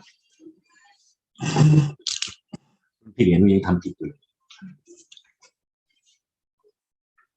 ตอนผมเป็นกีฬาผมไม่เข้าใจผมเสียดายทำไมตอนกีฬาผมไม่รู้แบบที่รู้ใช่ไหมใช่ครับผมเสียดายมากเลยครับเก่งกว่านี้เยอะเลยใช่ปะเป็นเพราะอะไรรู้ไหมเป็นเพราะโค้ชกับนักกีฬาไม่ได้อธิบายแต่อาจารย์ตอนอาจารย์คุมเป็นแตงต้นซ้อมอาจารย์อธิบายผมจำคำนี้ของอาจารย์หนึ่งครับเวลาสอนเด็กต้องอธิบายอาจารย์สอนในออฟครับใหญ่เส้นแล้ว6 คู่มันวอนทั้งคู่แล้วต้องอาจารย์แล้วต้องให้ทำเรื่องก่อนไหมครับก็แล้วแต่แล้วเรื่องทีมส่งทีมงานไหมพี่ไม่ยังวุ่นวายกว่าส่งที่ทำงานจะปลอดภัยไม่ได้แล้วทหารว่ายากตำรวจว่ายากก็ดีเกมมาเรื่องแต่ส่งทีมงานนี่มันเข้ากุยาวเลยนะพี่ทั้งนี้คณะกรรมการปกครองและวินัยเป็นคณะจะพิจารณาภายใน30 วันแล้วพวกนี้ครั้งที่แล้วว่าพวกนั้นมีสิทธิอุทธรณ์แต่ในนี้ไม่ได้เขียนว่าให้อุทธรณ์ภายใน30 วันก็ถ้าเราต้องรอคณะกรรมการใหญ่ใช่ไหมคะอาจารย์ต้องคณะกรรมใหญ่ก่อนแล้วคณะกรรมใหญ่เขาอนุญาตให้อุทธรณ์หรือเปล่าใช่อาจจะไม่ได้แรงหรอกมันก็จะมองที่ผู้ใหญ่มองเลยมันคือจะพูดมันกี่คนไล่เอกครับต่อยไอ้โจ๊กมันเป็นนักกีฬาบ้านอาจารย์คุมทีมมาไม่เคยมีใครต่อยไอ้โจ๊กแต่ท่านมีเรื่องล็อกคอยดุกจะต่อยดุกตอนนั้นจะไปซีเกมไหนไม่รู้ต่อยดุกได้พอในสนามเรียนกูจำได้หมดเฮ้ยไม่ท้าตบครับมันใช้ไม่ได้เข้าใจไหมเราเป็นโค้ชครับเราต้องมีความอดทนมากกว่านั้นถูกต้องแต่มันติดตรงที่ว่ามันวุฒิภาวะมันไม่อดทนมันไม่ใช่คนกูไม่ได้ไม่รักมันได้เองรักมันทำงานดีตั้งใจทำงานเป็นคนเก่งมีความรู้มีความสามารถแต่มันควบคุมอารมณ์ตัวเองไม่ได้ที่น่ากลัวที่สุดคือนะใช่แต่ว่า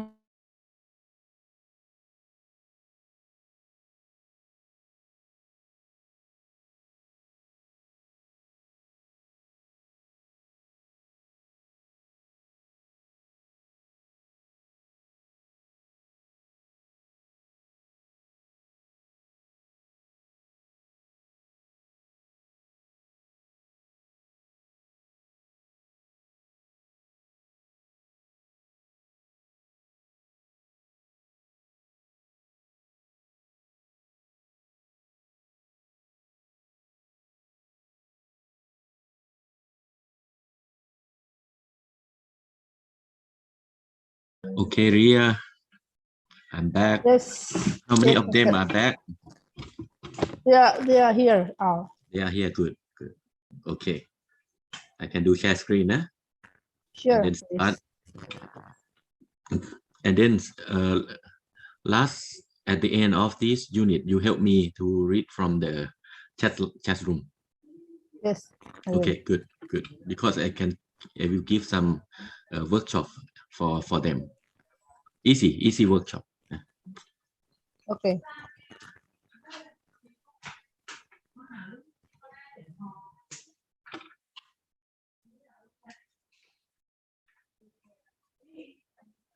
Okay. Next unit will be sprint and hurdle training. Sprint and hurdle training. Yeah. Just remind you one sentence again.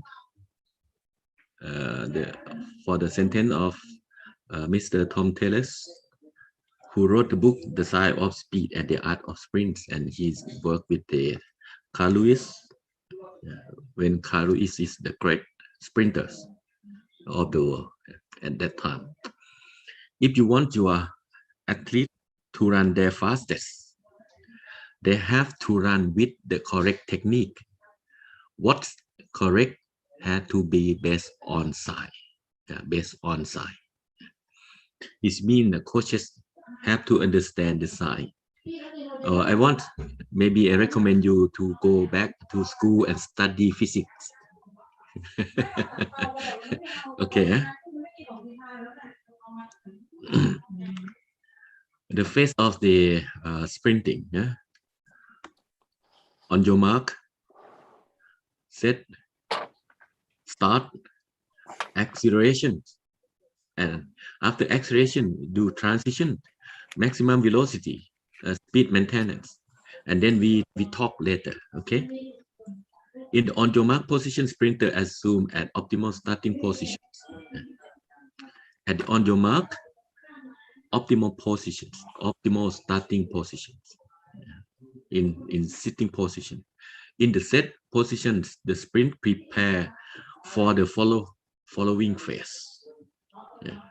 In the set, and then go the sprinters drive initiate acceleration, drive to initiate the acceleration, to start the acceleration, or to begin the acceleration. This is the phases of the sprinters, and after that go to the transition phase, go to the maximum velocity phase, and go to the speed maintenance phase.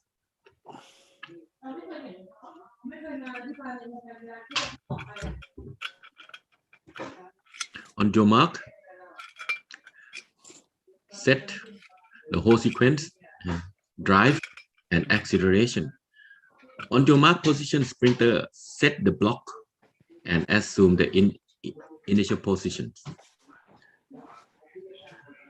In the set position, the sprinter has an optimal starting position. In the set position, you move to the optimal starting position.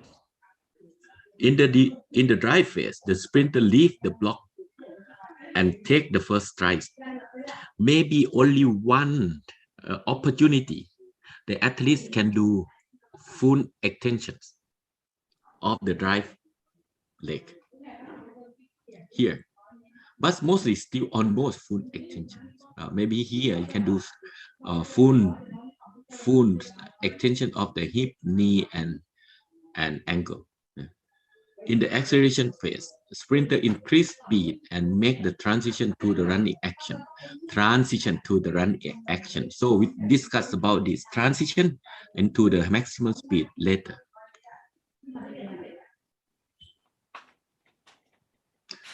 How to set the starting block? Here we talk about the block adjustment. Here the starting line, 2 feet length to the first block. Rear mute, please. Hello. And from the first block to the second block placement is about 1 feet length. Mostly the athletes do here about 1 feet length, and some athletes do 2 feet length. This is depend on the strength of the athlete. And to set the block in the curve is to have to set the direction of the block almost attached to the curve line. Yeah, almost attached to the curve line. This is the straight line. Don't do a curve block start like this. The distance is longer. This is the front block, and this is the rear block. And then the angle of the inclination of the rear and of the front and rear block is about 45 degrees. Maybe rear block angles, maybe not 45 degrees, maybe more steeper, maybe 30, but not more than 33 degrees.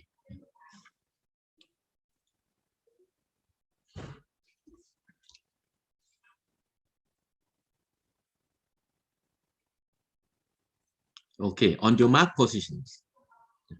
What is in your on your mark positions? Both feet are contact with the ground. Both feet, left feet and right feet, are contact to the ground. Knee of the rear leg rest on the ground. Knee of the rear leg, this is rear leg, rest on the ground. Hands are placed on the ground slightly more than shoulder width apart. And the fingers are arched. Here, the fingers are arched. And shoulders apart. Head is level with the back. Head is level with the back. Eye looking straight down. Eye looking straight down. This is the overall pictures and all the technical characteristics of the on your mark position. And this is set positions. Set position. Knee press backward. Knee. Heel press backward. Here, heel press backward. And both heel are touched to the block. Both heel are touched to the block. Knee of the front leg 90 degree. Knee of the front leg at 90 degree. Knee of the rear leg at 120 to 140. Hip are slightly higher than the shoulders. Hip are slightly higher than the shoulders.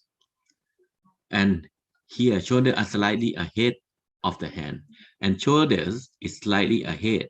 Shoulder are slightly ahead of the hand. This is the set positions. In the trainings, this is the standard size of the set position, and before that is standard size of the on your mark position. Here, coach have to observe and make your athletes into the block, into the technical block of the on your mark position, and into the technical block of the set position, or into the technical characteristic of the set positions. However, all the athletes are different. Maybe the athletes are short, maybe the athletes have a long leg, so the starting blocks, block placements, and the set position and the on your mark position may be slightly different. Don't worry about that. So sometimes it depends on the feeling of the athlete, which one they have more comfortable to push off from the starting block. Dry face. Dry face. Trunk straightens. Trunk straightens. Yeah. Both feet press against the block. Both feet press against the block. Trunk straightens. Both feet straight press to the block. Hand lift from the ground. Hand lift from the ground. In this, coach must be very high concern. Hand don't lift into the air. Should not lift the hand up in the vertical line. The hand lift, but the right hand will lift back. The left hand will lift forward. The right hand lift backward, and the left hand lift forward. Don't lift vertically. This is very important, because if you lift vertically, you stop for a moment. Stop moving for a while, and then the guy who lift right hand backward and lift left hand forward, they go faster than your athlete. Push of the rear leg is hard and short. Front legs push a little less hard but longer. Yeah? They push here push hard. They are less hard because here already push hard and the body already moved. So the front leg is pushed later, so less hard but push longer. Rear leg swing forward. Rear leg swing forward. Yeah? And the body lean forward. Knee and hip are fully extensions. Completion of the drive. Complete drive. Here, full extensions. Only one moment the athletes can do full extension of the hip, knee, and ankle joint. Yeah. And mostly in the scientific, they said that here 45 degree. Yeah. 45 degree. This is from Tom Telles. Yeah. Acceleration phase. Here we have to be concerned. You see here. Front foot placed quickly into the ball of foot and first strike. Front foot press quickly. Yeah. And first strike. Forward lean maintenance. Forward lean maintenance. Still lean forward. Still lean forward. Lean forward. It doesn't mean you bend the hip. The whole body are lean. Not the hip are lean. Not the hip is bent or flex. Yeah. Lean forward. Here, lean forward. Okay. Lower leg are kept parallel to the ground. Here, lower leg are kept parallel to the ground. Left, lower leg are kept parallel to the ground. Stride length and stride frequency increase in each stride. This is acceleration. Trunk straightens gradually. Go up, trunk straightens, and gradually upright. Gradually upright after 20 to 30 meters. Okay. So in the sprinting, you have the support phase and fly phase and support phase. This is I already mentioned you in the first unit in the afternoon. In the afternoon, no need to explain you again. Here back to the sprint mechanic a little bit, yeah, and just to mention you about the movement. You understand here? Here different. Here, and here are different. Here difference. Here very close to the center of gravity. Here very far from the center of gravity. Here shorter stride length, more frequency. Here longer stride length, less frequency. This is the new running mechanic. You can go back and see the competition nowadays. Most of the athletes who win the race are sprint with the new technique. The lower leg always parallel to the ground. Don't high heel running. They not do high heel running. This is the new running technique. Okay, knee drive. This is very important. Here I also can do this knee drive. But here you have to memory into your brain. This is new running mechanic. And here, when the foot touching to the ground, both sides are the same. Alignment. Are the same. How say? Are the same alignment. Both sides are the same alignment.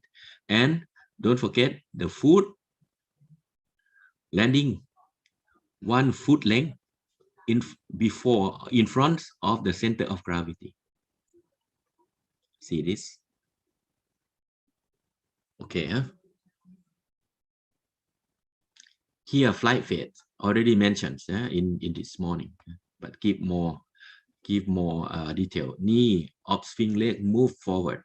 Knee of swing leg move forward. Knee of the swing leg move forward. But this is own technique. But the new technique, the knee must be here. The knee must be here. Okay. And here, very important, prepare yourselves in the air to do the ground contact time, to do grab back.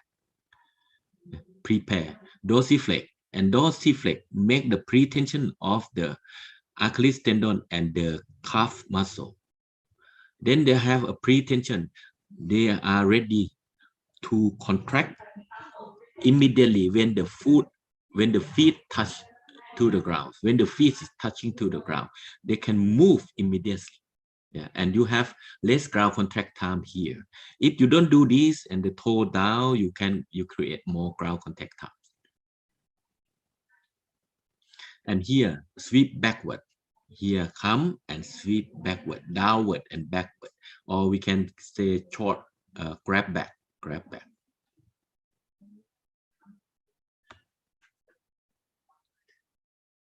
One more.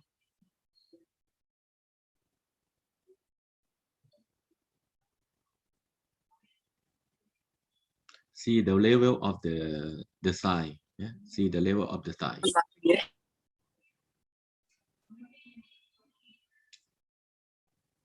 Okay. Sprint hurdle part.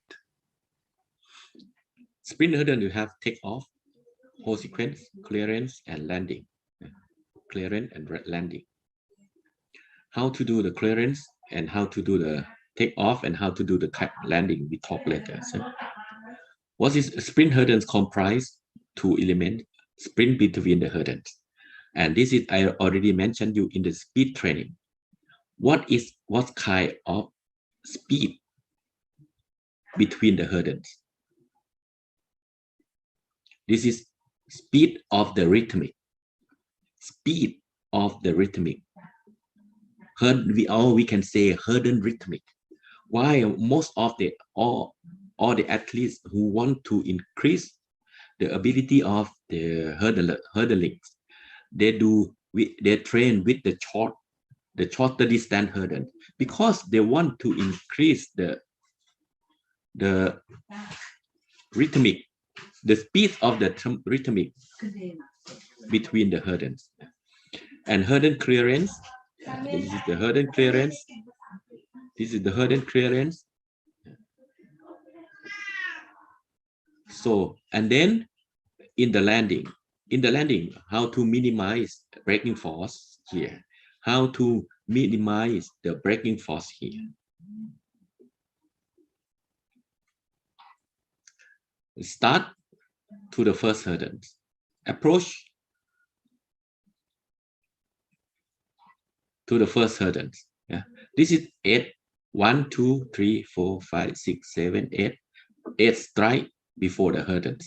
But mostly, if your athletes are high enough or are strong enough, they can do here only 7 strike to the first hurdle, Yeah.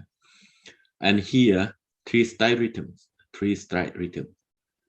1, 2, 3, 4. And the rhythm between the hurdle is,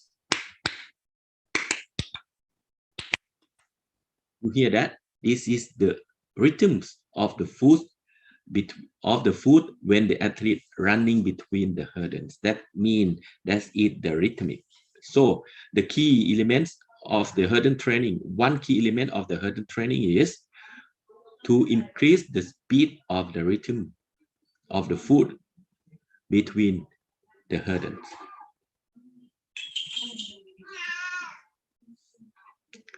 Take off here. Here also they not do full extension. Right now, nobody in the world, they do full extension. Yeah. Mr. Ria already give a good answer for why they not do full extension. At zero degree, it's very difficult to move fast. Take off phase. What is the objective of the take off phase? To establish trajectory with minimize the height over the hurdle. Minimize the height over the hurdle. High body position for the attack. You go here to the hurdle is say attack to the hurdle. Drive is more forward than upward. More forward. Run into the hurdle. Do not jump. Run into the hurdle. Hip, knee, and ankle joint of support leg are fully extension. Here, this is on technique. Now, here better. Okay. Thigh of the lead leg swing rapidly horizontal. Here, rapidly horizontal. The thigh of the swing leg.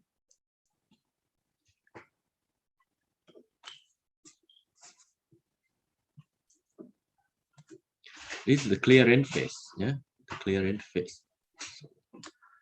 Clearance phase. The distance of the takeoff to the hurdle is about 2 to 3 of the distance of the landing. This is 1 to 3. This is about 2 meters, and this is about 1 meter, and 2 to 3. Here is about 3 meters, roughly. But it depends on the leg, the length of the leg of your athlete too. Maybe more than a little bit more than 2 meters, and maybe a little bit less than 2 meters. It depends. To minimize, the objective is to minimize time over the hurdles and loss of speed. Why? Because here, if you not do long takeoff, short landing. This is long takeoff, short landing. If you not do long takeoff and you do close takeoff, it means you go up and more vertical. Force application, force apply, and then you spend a lot of time in the air. So here we try to reduce the time the athlete fly in the air. So lead leg are brought down as quick as possible. Brought down, brought down, yeah, as quick as possible after the hurdles. And landing is active and on the ball or foot. Landing is on the ball or foot. No heel contact to touch it out. No heel contact to touch it out here.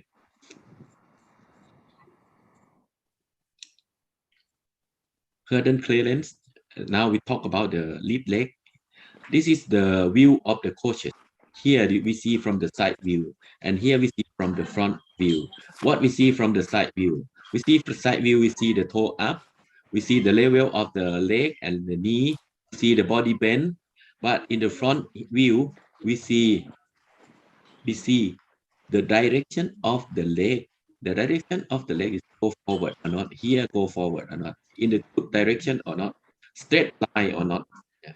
Here close or wide. Yeah. Arm is close or wide. So we can, if you look at the athlete, you have to look clearly. So sometimes we go in front, sometimes we go sideways, and sometimes you go back.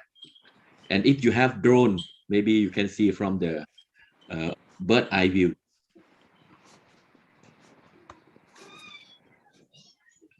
Hurdle clearance, same trail legs. To minimize the height over the hurdles, to prepare for active landing. Yeah? Here, see, this is the trail leg. You see the trail leg here. This is dorsiflex already. This is dorsiflex already.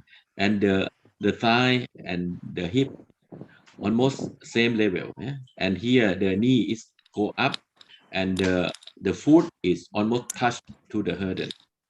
And the leg after the rear leg after the touchdown is go forward.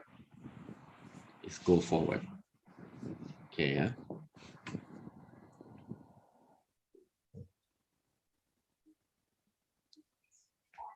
Landing phase. Landing phase is also important because every landing phase you have to do for 10 times. Take off phase you do 10 times. Clearance phase you do 10 times, and landing phase you do 10 times because in the competition is 10 hurdles.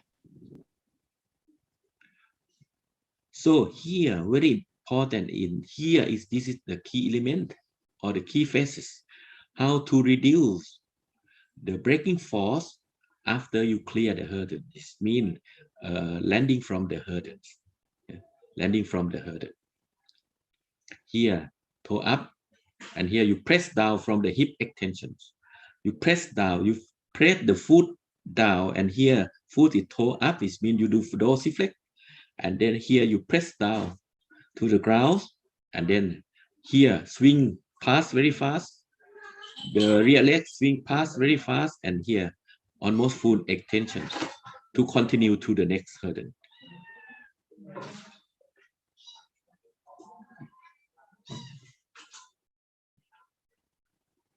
See here, landing leg is rapid. Landing on the bottom of foot. See the picture 1. Body should not lean backward on landing. in landing, body should not lean backward. Here is lean backward. This is lean forward. Tail legs stay tucked until touchdown. Stay to the top. Go up until touchdown. Then is pull quickly, actively forward. Pull quickly, actively forward. Contact with the ground is brief and first strike aggressive. After contact to the ground, you go to the first strike. To the next hurdle is active or aggressive. Here, it's a good thing I want to show you today, because in the 100 meters competition or the speed training or the speed competition or sprint competition, you have to separate into 5 phases. Yeah, into 5 phases. This is after speed maintenance, you have to do finish. But doesn't matter. If you have a very good speed maintenance, if you do all 5 phases very good, the finish, it doesn't matter. You run through the finish line. Yeah. First phase is start. Second phase is acceleration. Third phase is transition. The third phase is transition phase. The fourth phase is maximum velocity. And the last but not least is try to maintain the maximum velocity. In the technically, you have to remind your athlete what to do. Drive in the starting. The athlete must have very good drive, powerful drive from the starting block. In the acceleration phase, you can push, or pop, or pop in the acceleration phase. In the acceleration phase. In the transition phase, from push, this is push, to the transition phase. Here, from pushing, you continue the pushing to the step over knee.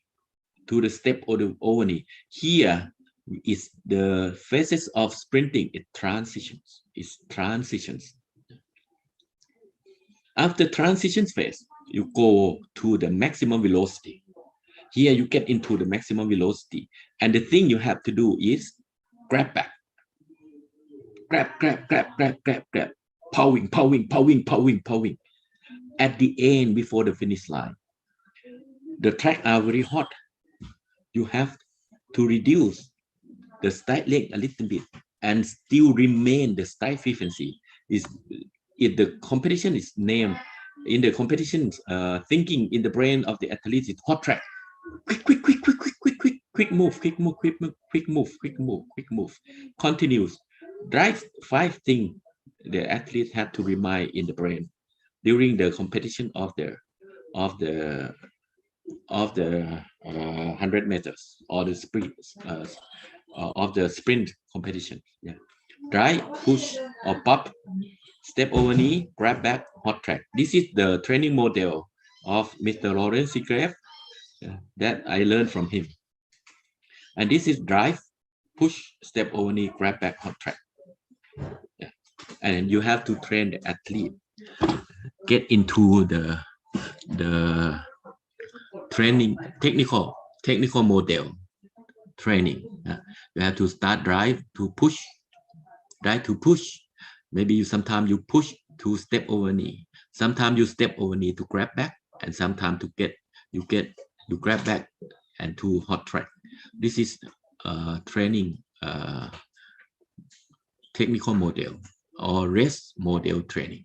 This is rest model of competition or rest model training. Now we come to your little workshop today.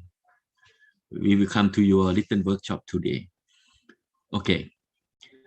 In the speed training or 100-meter training, you have direct method and you have indirect method. Here, direct method. Here, indirect method. Here, direct method. Here, indirect method. Here, direct method. Here, indirect method. Okay. Now I will give some a small workshop for you. Each one just give your answer. Just give your answer in the chat room or give your answer in the Zoom right now. Yeah? Okay, start. If you want to train the athlete to have a good start, what we have to do here, direct, and what we have to do here, indirect.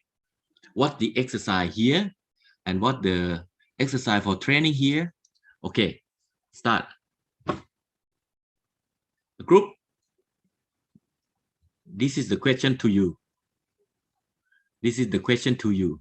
If you want to improve the start positions, start phases of your athlete, what is the exercise you have to train your athlete here, and what is the exercise you have to train your athletes here? Come on.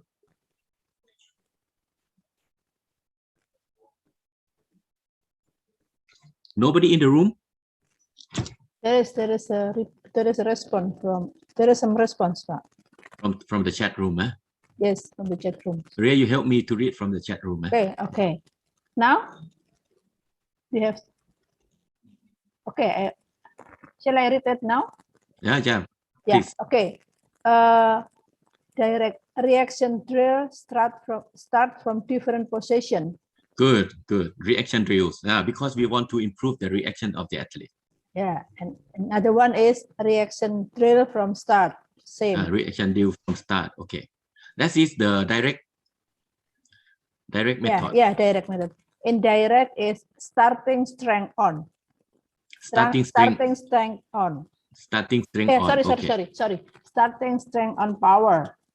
Starting strength on power. Okay, on power. Do power training. What the exercise you use? Maybe more difficult for the youth coach. Eh? If you want to increase the power for the starting block, what the exercise you use this for training? Another opinion for indirect leg strengthening. Leg strengthening. Okay, strengthening to the leg. Okay. And then for reaction, start from different position, like lay down and run. This is good for youth coach. Very good. Yeah. Another one, concentric squat. Concentric squat. Good. Concentric squat. Okay. And then plyometric. Okay, some plyometric training. Sorry. Okay. Why do plyometric in the starting block from the to increase the starting block? If we talk about the starting positions, drive is not plyometric. Drive is fast concentric contractions. This is power training, but not plyometric. I give one separate foot standing board jumps, rear and front, and standing board jumps, or you do standing board jumps. That is also good for starting pose to improve the ability of the starting position. Rear have more? Not yet. Okay, so we cannot spend so many time here. Okay, we go to one more. Okay, good. One more. Indirect sled running. Very good. But sled running is okay. Sled running. Okay. Heavy or light? Heavy sled or light sled? My question is. ก่อนอาจารย์เข้าชั้นค่ะหนูจะไปดูแล้วอาจารย์หนูไปดูเด็ก light maybe for youth it's light but it depend on but if compare with light sled and heavy sled, which one is more effective to the starting position?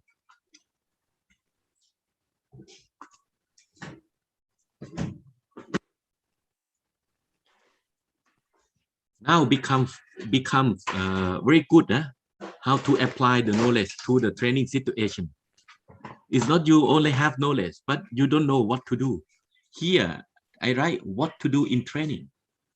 You must know the training, and you must know the exercise, what you will use for training. And how many meters if you do the sled? Okay, another maybe. Another one. Yeah. Okay. Reaction ability. Reaction ability. Heavy for power. Good. Have power. Okay. And this is just heavy. Maybe the answer for your question for sled running, maybe. Heavy. Okay. But Ria, you know, I'm surprised one thing nobody answered. Correct the technical movement. See, okay. Yeah, nobody talk about this. To start, the most important thing is a very good technical movement. Yeah, they talk about reaction, but they not talk about reaction with the good movement. They talk about the sled, they talk about the plyometric, but forget to correct the technical movement. This is one of the key elements of the starting block, and very important for the youth athlete. Okay, leave from start. Now we go to acceleration. What we have to do in acceleration training? What kind of the workout we do in the acceleration training?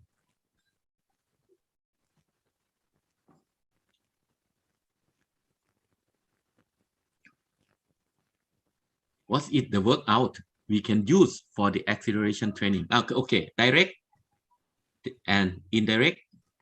Resistant run. What? Resistant runs. Resistant runs, good. Resistant run, good.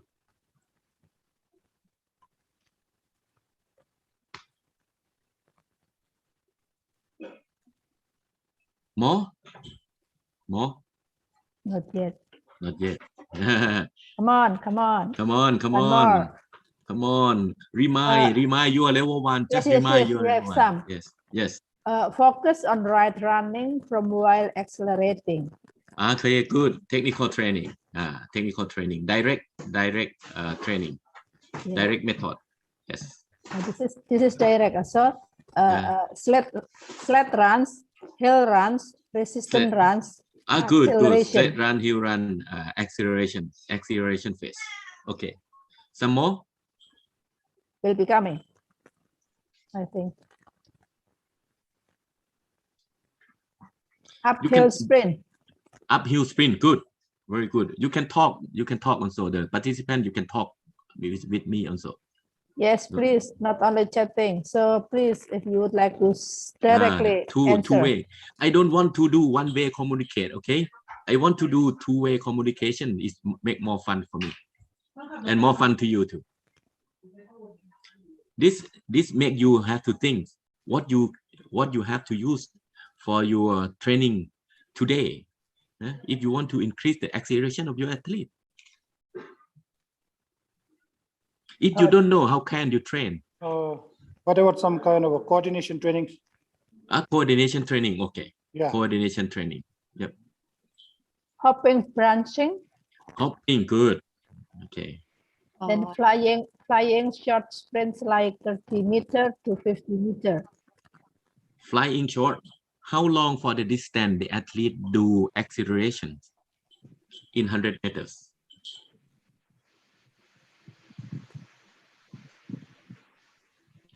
Okay, Mr. Anes. 30 to 40. Yes. So the maximum distance is only 30 to 40. So you can do sprinting. You can do speed workout. 30 to 20, 15, 20, 25, 30 meters sprint workout.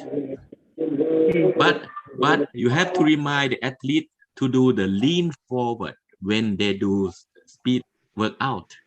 Okay. Yeah, okay. Okay, we leave from here. Okay, we leave from here. Now we go to the transition phase. Now you change from the acceleration to the maximum velocity. Is the name of this phases is transition. What to do in a transition phase?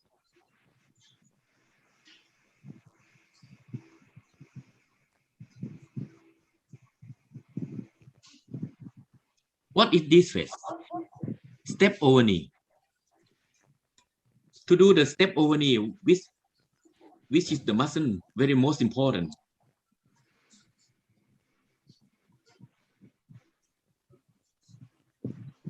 Maybe I ask too difficult question. This is make more fun. And Hip flexor strength. Hip flexor. Yeah. Cha from India. Very good, Yes, brother. sir. Very good. Yes, very good. You are sprint coach? Are you sprint coach? Yes, sir. Good. Hip Yes, flexor. sir. I'm a sprint coach. Hip flexor. If you want to do step over, you have to lift the knee. And to lift the knee, you have to use the hip flexor. This is a transition. So you have to strengthen the hip flexions, the hip flexor. Step over.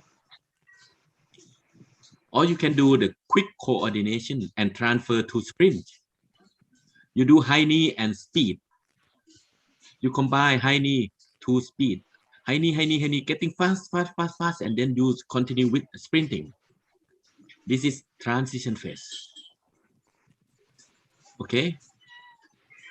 Okay. Now, sorry.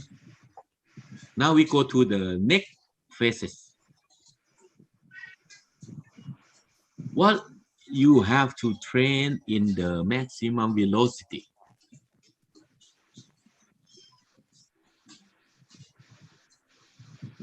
This is wrong. Huh? This is in out.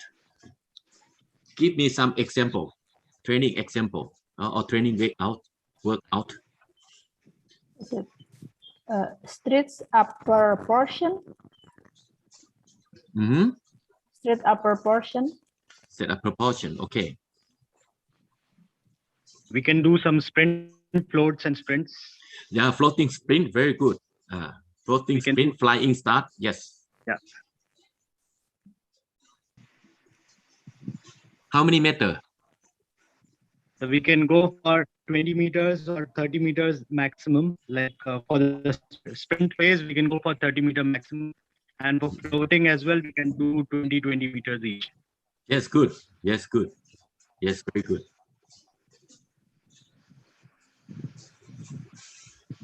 And here, you have to do speed, strength, endurance. Because here already get into the maximum strength. And here you have to do the speed, strength. What to do? You do speed, 120 meters. You do speed squat. You do plyometric. How many times? How many reps? How many kilograms? What is the max? What is the intensity, volume, and recovery? Yeah, this you have to think about, because at the end of the last day, you have to write down the training program. Yeah, it's good.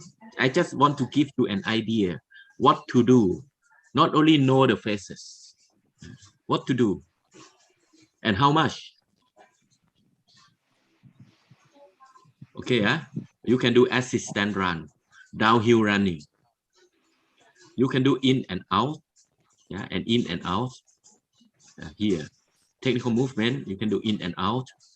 You can do the maximum speed work, flying start, and here you do speed strength. And speed strength, what kind of the exercise you use here? You do speed bound.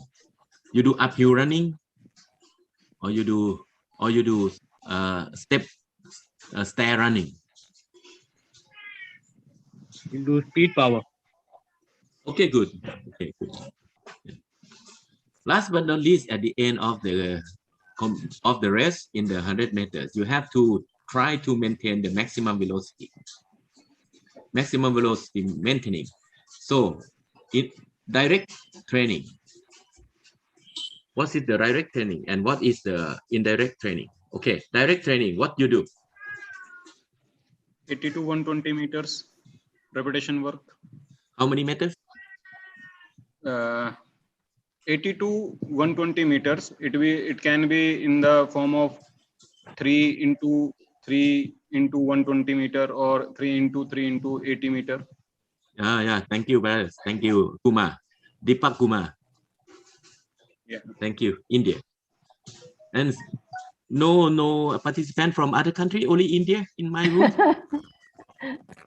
Not from Indonesia, from Thailand. Well, Thailand cannot they don't understand English. Come on, Thailand. Come on, Thailand, come on. Come on. Sompot, come on. What you do in speed endurance training? Yeah. How many sets? Total distance, how much? And here you do speed strength endurance. What kind of speed strength endurance you train the athlete?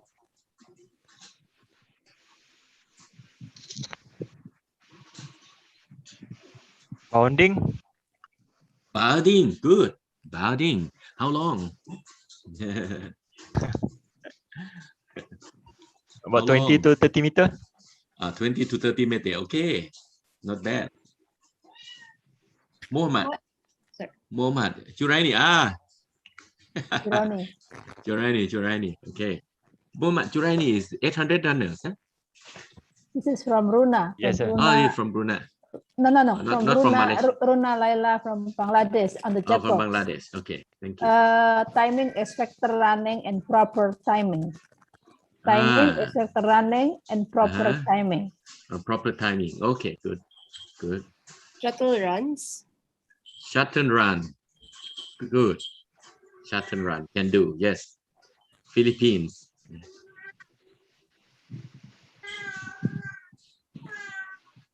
And how about the speed strength training? We can do some lightweight power cleans for a number of repetitions, 15, 20 repetitions. Very good. And also you can do for the light sled and a little bit long distance training and combine with sprinting. Yeah. Short sprints in sand running, beach running. Okay. Short sprints. Yeah, shorter sprints. Okay. But one thing I have to remind you to do the sand running. Choose not do close to the competitions because sand is not stable enough and the ground contact time is too low, too long. Understand, huh? Yeah. Okay, thank you. Okay. This is one in the chat box. You over distance running? Over distance running, yes. That is speed. Over distance, how fast? How many % of the intensity? Over distance, I can for 100 meter, I can do 3,000. This is over distance. But you have to mention me how many % of the intensity? 90% minimum. Huh?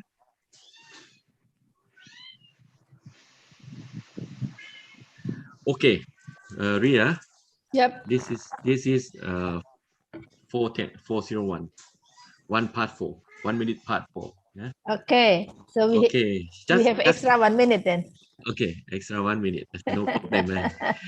Hopefully you pay me extra time.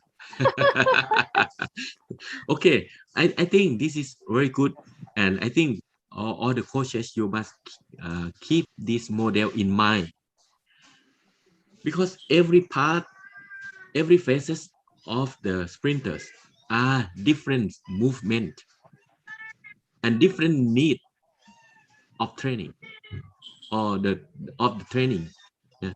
Here you have to push from the starting block. Here you have to pop or push for the acceleration, and here you have to do the transition from the acceleration to the maximum velocity, and here from the maximum velocity you try to maintain the speed. And you know why I put here one part from start to the acceleration, here, from the start to the acceleration here. Okay. Here start here. You have to change the breathing. Have to change the breathing. Here, from here to acceleration, you hold the breath. Here, you have to release the breathing and hold back. And hold back and get in. And get in. And here, from the transition, out and here, in and here, out. It means every in the competition, in the 100 meters you competition, you change breathing 4 times. Not hold for 10 seconds. Yeah, don't hold the breathing for 10 seconds. Okay, Ria, any questions? Not on the chat box. Maybe direct question. Last session of question maybe. Yeah, good. Please, you can use. And last but not least, I still have some. This is a gift for you. This is a gift for the participants. I spent 5 minutes. Okay, this is not long. This is the technical drill for sprinters, runners, for the runners. Double fast leg.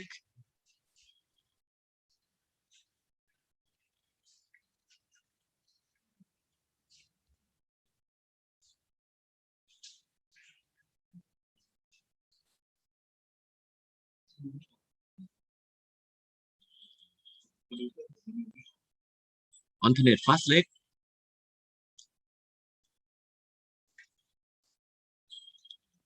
This is bounding. Bounding. This is skipping. This is skipping. B skipping. You connect A skip to the B skip. This is high knee run. High knee extension run. Galloping. To increase the ability of the ground contact time and the knee lift. Single fast leg, mini hurdles. From slow to fast.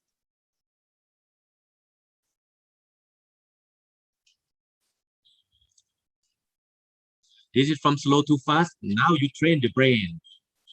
And you challenge the brain of the athlete.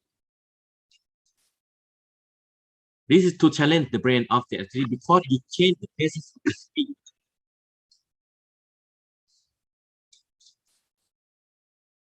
This is slow, fast, too slow, too fast.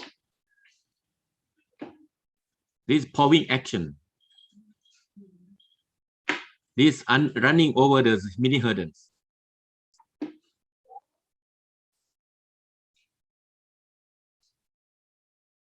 This is angling. Still can do, toe away, toe up.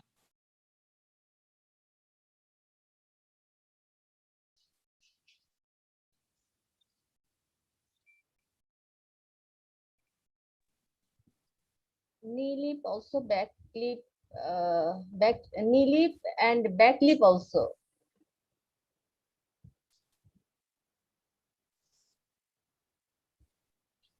This is side pop. This is a new running mechanic and a new drill for the sprinters. A skip.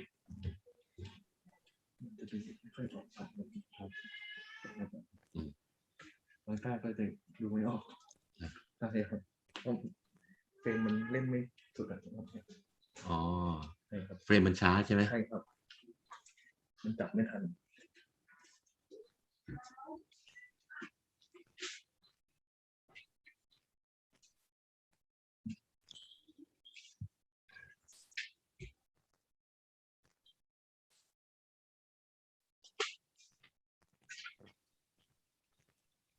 Okay, that is some sprint drills, just some demonstration how to do the sprint drill with the athlete.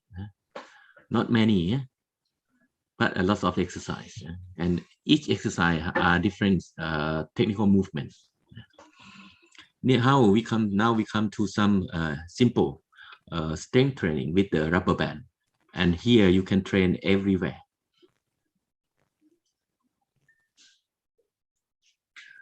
Here you train the hip flexion, hip flexor training.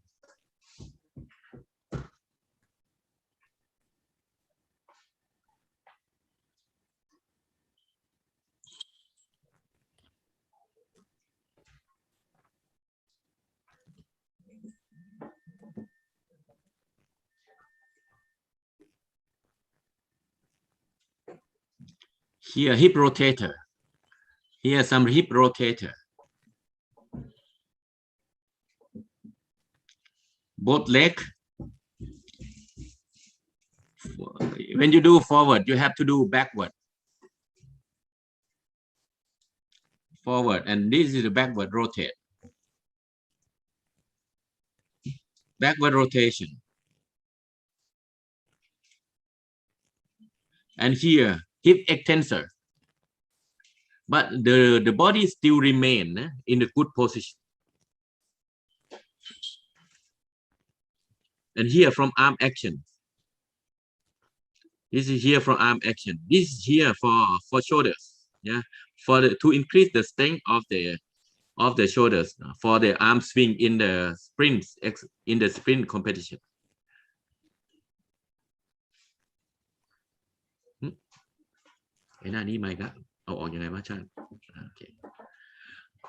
Okay, this is quite long for today. Yeah, and I already lecture for already 3 hours. Any questions? Or if no question here, you can give the question into the chat room. Thank you, sir. Yes, Daniel. Thank you for the lecturing, sir, today. Thank you.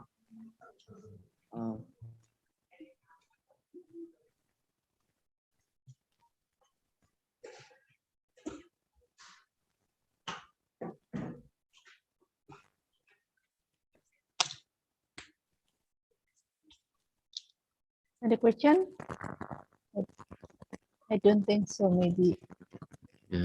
Yeah. Maybe it's enough for today. Yeah. Okay.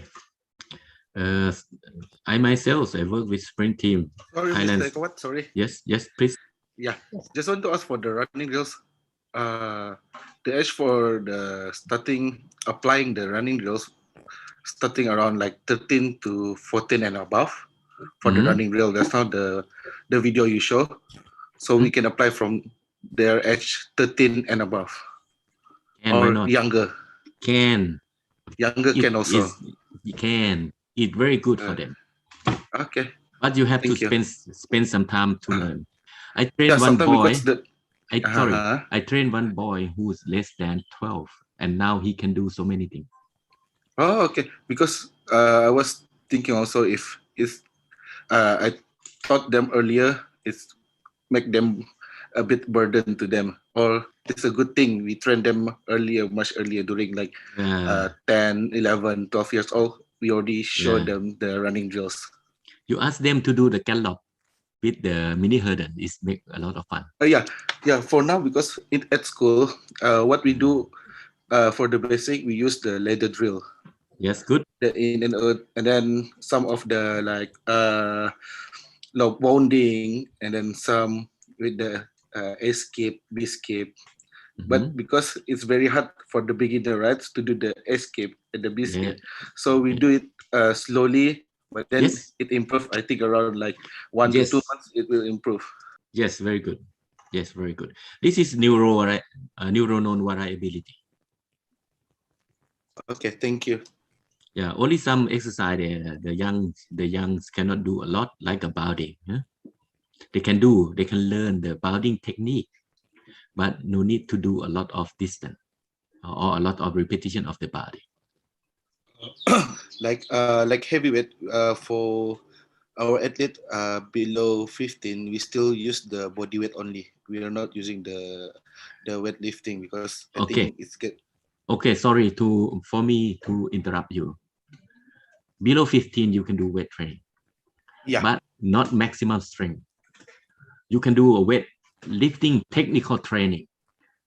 Suddenly, when they are 18 and they 17, 18, and they have to do weightlifting. How? Because they never learn the technical movement in the weightlifting. So you can start dumbbell 1 kilogram, 2 kilogram. Yeah. Usually barbell, we just use barbell below 5 kilograms. Yes, not can. more than 5 kilograms. We Yeah, use medicine, like 1, 2, medicine. 3 kilos.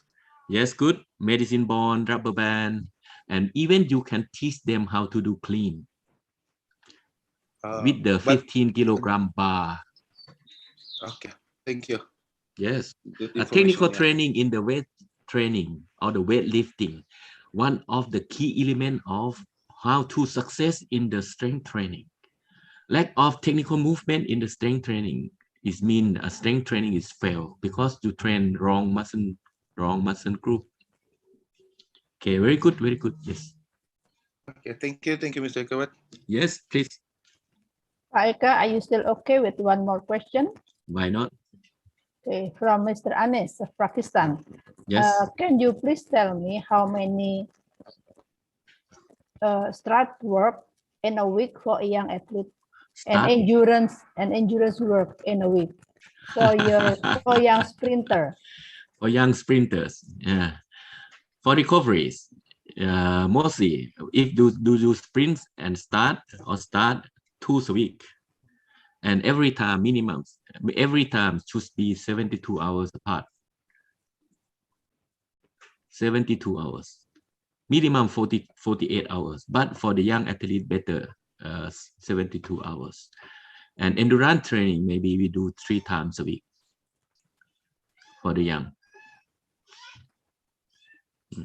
Mostly recommend you is technical training. To run fastest, you have to run with the correct technique. This is the Tom Taylor's word. Okay. Is that okay, Mr. Anis? Yes, okay, thank you. Yes, Paria, thank you very much. I have to leave the room soon because I have training in the track. Yes, please. I know. Thank you very much, Pak Eka.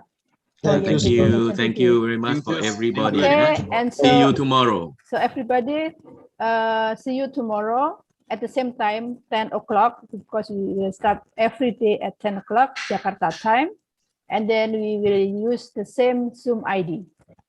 Thank you, madam. Okay, Okay, thank you. thank you. See you Buria. tomorrow. Yeah, see you tomorrow. See you tomorrow. Thank you. Bye. Thank you. See you tomorrow. Bye, everyone. See you tomorrow. Okay, bye-bye, everyone. Thank you, Ibu. Thank you, Ibu. Thank you. Bye-bye. See you tomorrow. Bye. Thank you very much, sir. Bye-bye. Pak. Assalamualaikum, Pak. Waalaikumsalam. Siap. Pak Dewi. Assalamualaikum, Pak Dewi. See you tomorrow. Waalaikumsalam. See you tomorrow. Thank you. Don't forget, Thank you. kopi goyang ya. Don't forget kopi goyang tomorrow. What is kopi goyang? What is kopi goyang? Thank you, Mr. Pavia. No, the kopi goyang. Oh, it's a coffee with goyang. Coffee Joss. Okay, see you guys tomorrow. Okay, see you, Pak.